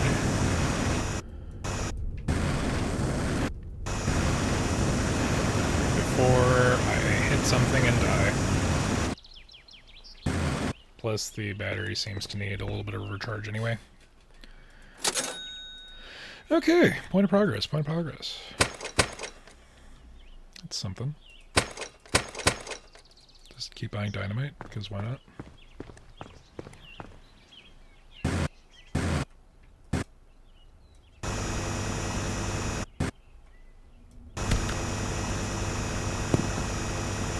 Now, I don't know how this teleporter works, and we do only have one of them, so I don't want to use it until we get to, like, a hard point of progression. Because as it stands, we can still kind of float up and down.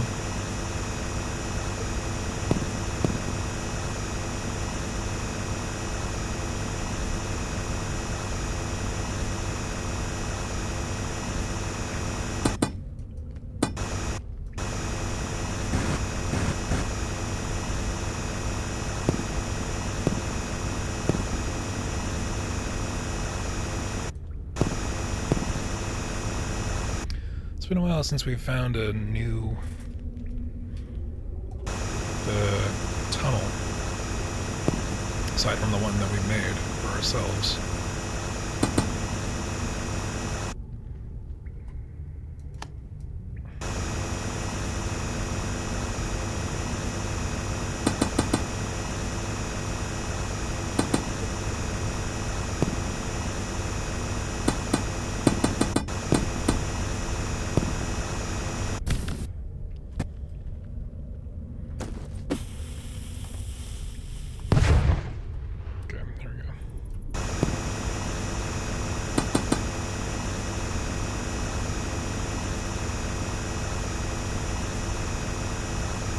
So I feel like these diamond orbs would be worth more than what we paid for this house.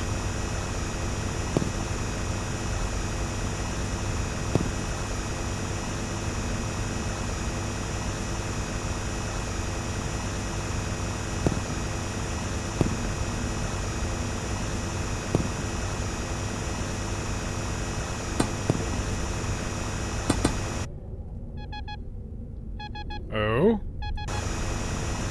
New item, you say? Oh, I found a money bag with 4 lamps and $338.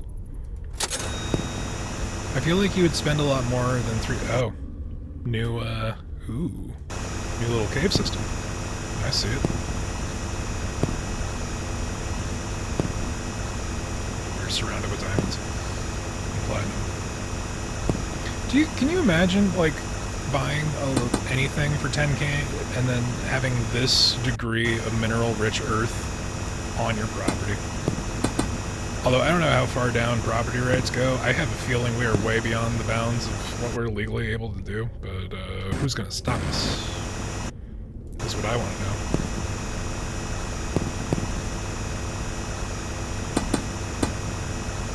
Okay. Let's open that up a little bit so that we can place another light.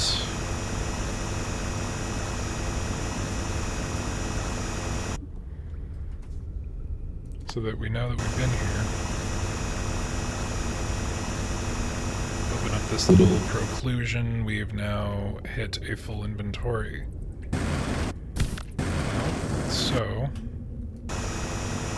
the real deal here is that we just dig a little bit of a hole. Just enough.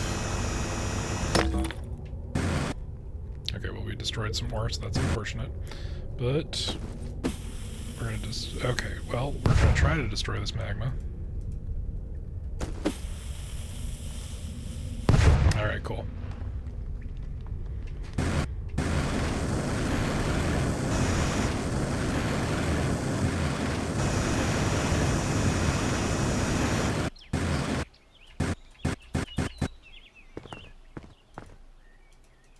It's a nice little 4K. That's half of what we... almost half of what we paid for this house.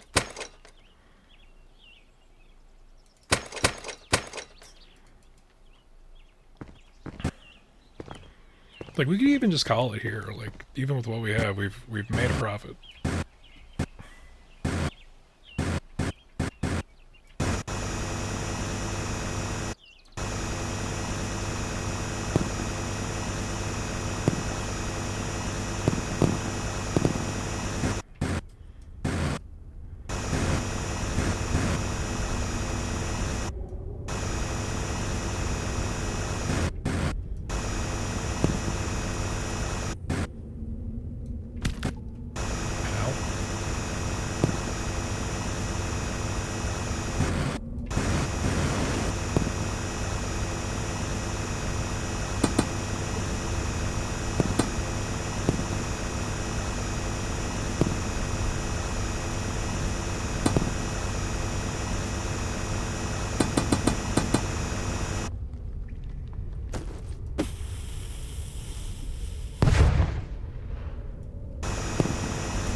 Open this up.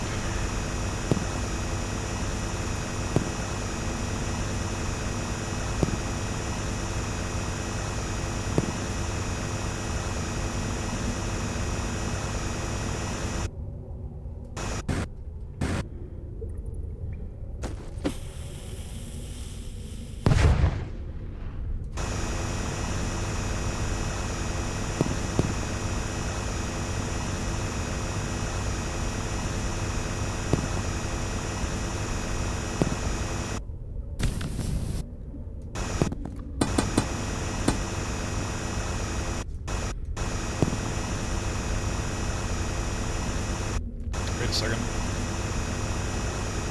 Gotta open that up a little bit more.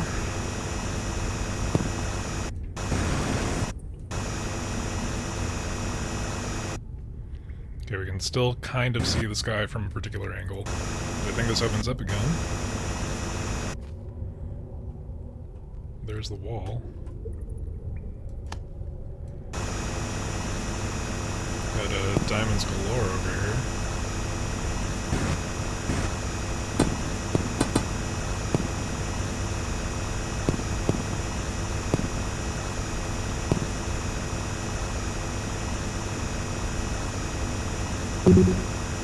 Shit.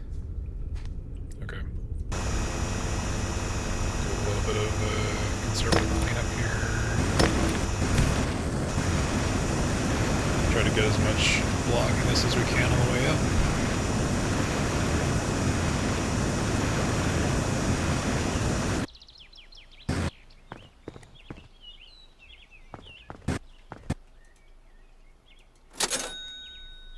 I'm like fucking Atari gripping my goddamn keyboard.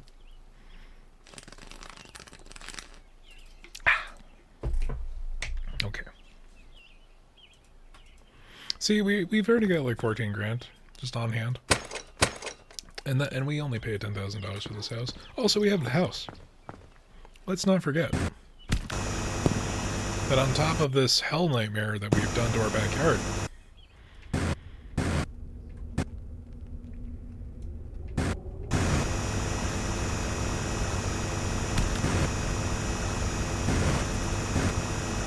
we do have a house to go back to, so that's something.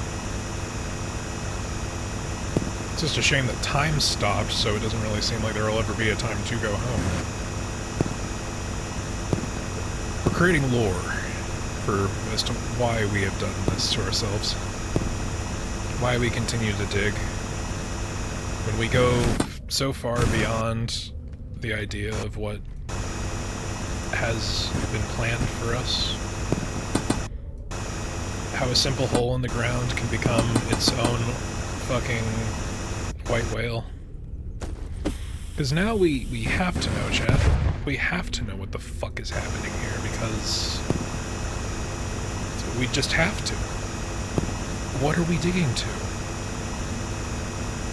Why are we unsatisfied with what is just like been a net positive financially, but probably a net negative on a socioeconomic, psychological level, but there's diamonds all over the fucking place here, so, like, even in Minecraft terms, we're rich.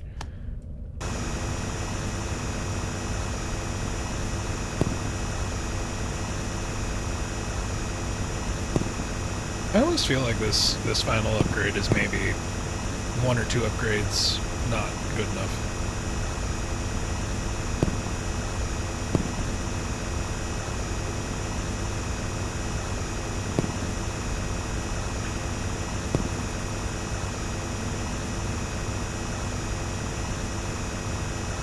It just keeps going, Chad.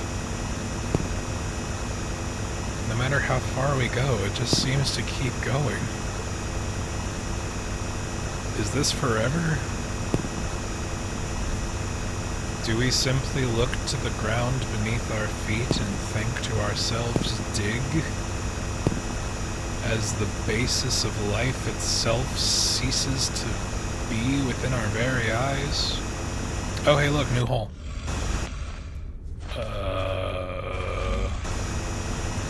That sure sounds like a thing.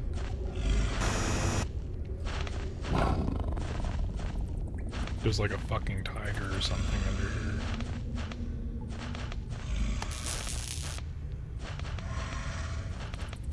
Lights don't work down here, huh?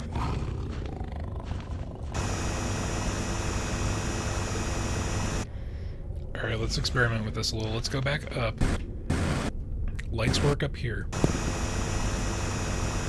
So we just need to give ourselves a little bit of a lit.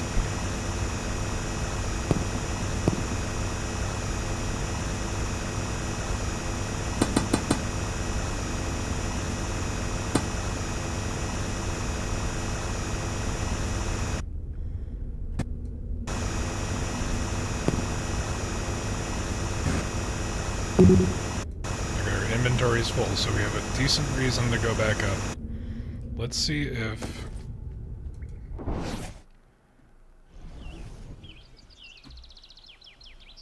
Oh, that really is one and done, huh?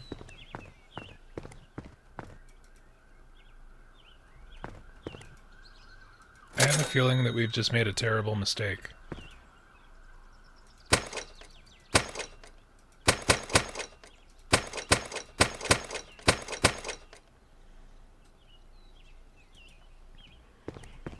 That we have used our one means of escape from whatever the fuck it is happening down there, because if the lights go out,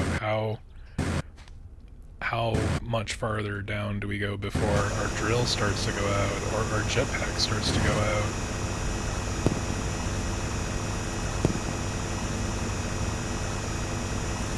I really want there to be some bedrock right here so I can put a lamp down.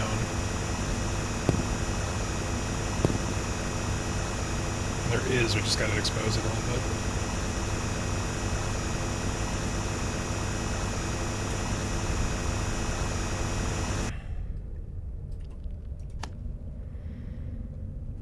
We can light this bitch up. Now that we know where we're going.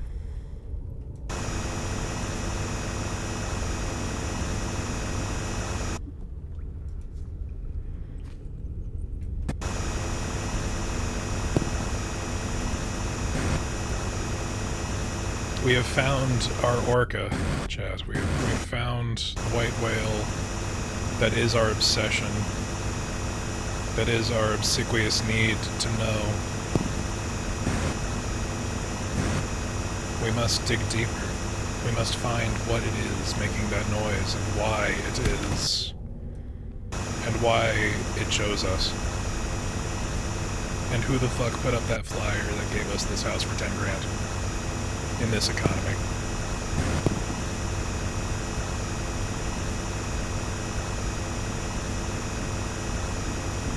In the gig economy of the morrow.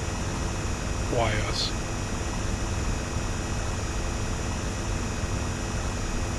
I also want to know what the exact line is. Like, will a light work right here? If I connect these two bits of dirt, will it work right there? Okay, so it's like right here.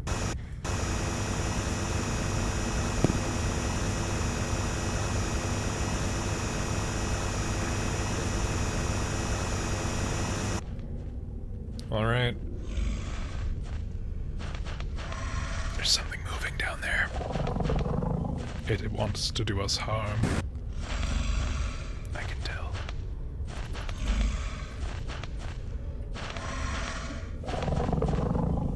We can't use dynamite here, oh no.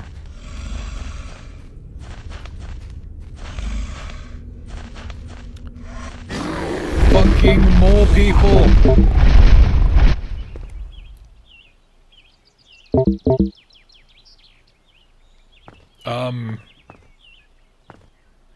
What? No, but like actually, what though? What were we supposed to do? We couldn't use our jetpack or dynamite, like... What did it want? How? How could we have possibly bettered that situation?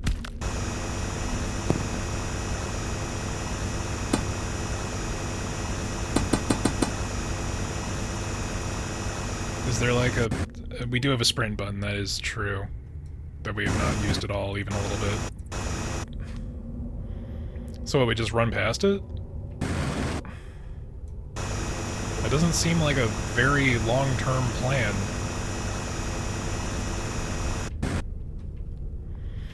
Alright, so it's mole people. You know, I didn't think that that's where the lizard brain coded shit that is this game would have gone, but, you know, it is what it is.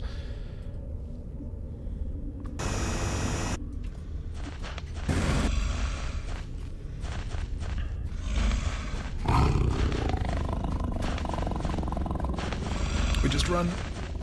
And we just run. It's gotta be too big to follow us, there's no way. I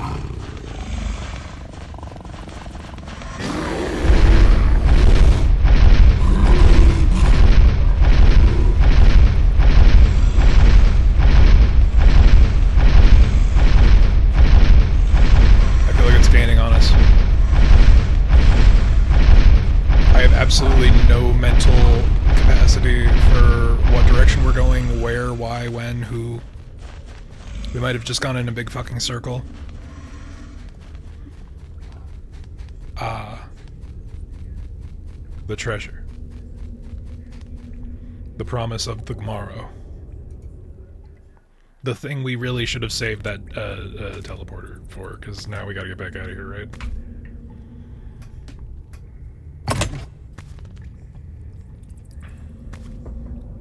The treasure is nothing.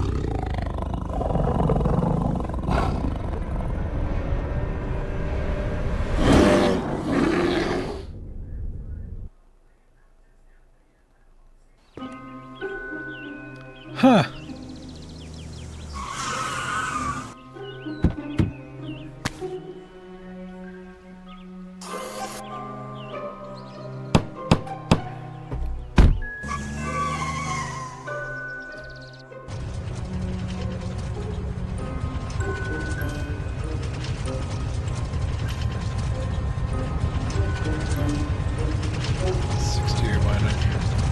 It's the mole people. Achievement mode unlocked. When starting a new game, you can now hunt achievements displayed in your garage.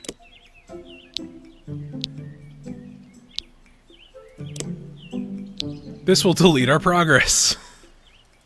New Game Plus. Chat. Oh, man.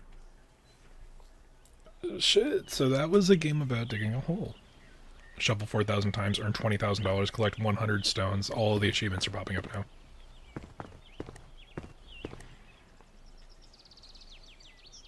Well, all the ones that we would have had. Special ore? We didn't find any special ore. You can get down there in less than 30 minutes? Fuck off.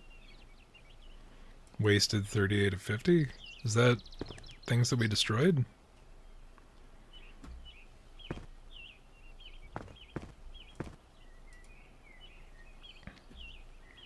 Alright guys, I guess there's nothing left to do, but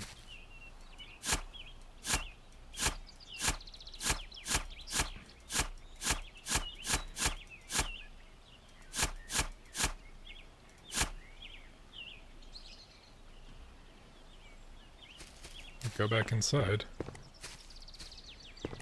and enjoy our house.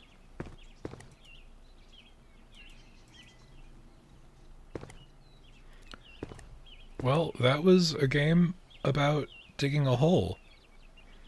I mean, really, yeah, that about sums that up. I don't think there's anywhere else to go with that, so, I appreciate everybody hanging out. That was, I mean, sure, we can go after achievements, but, I don't think that's gonna happen today. Is there anyone online we can raid? That was a fun time, y'all. It was bizarre, and I don't know if there's another ending that would have happened if I had kept the teleporter, because I really didn't even need to use it. But that's for you to find out.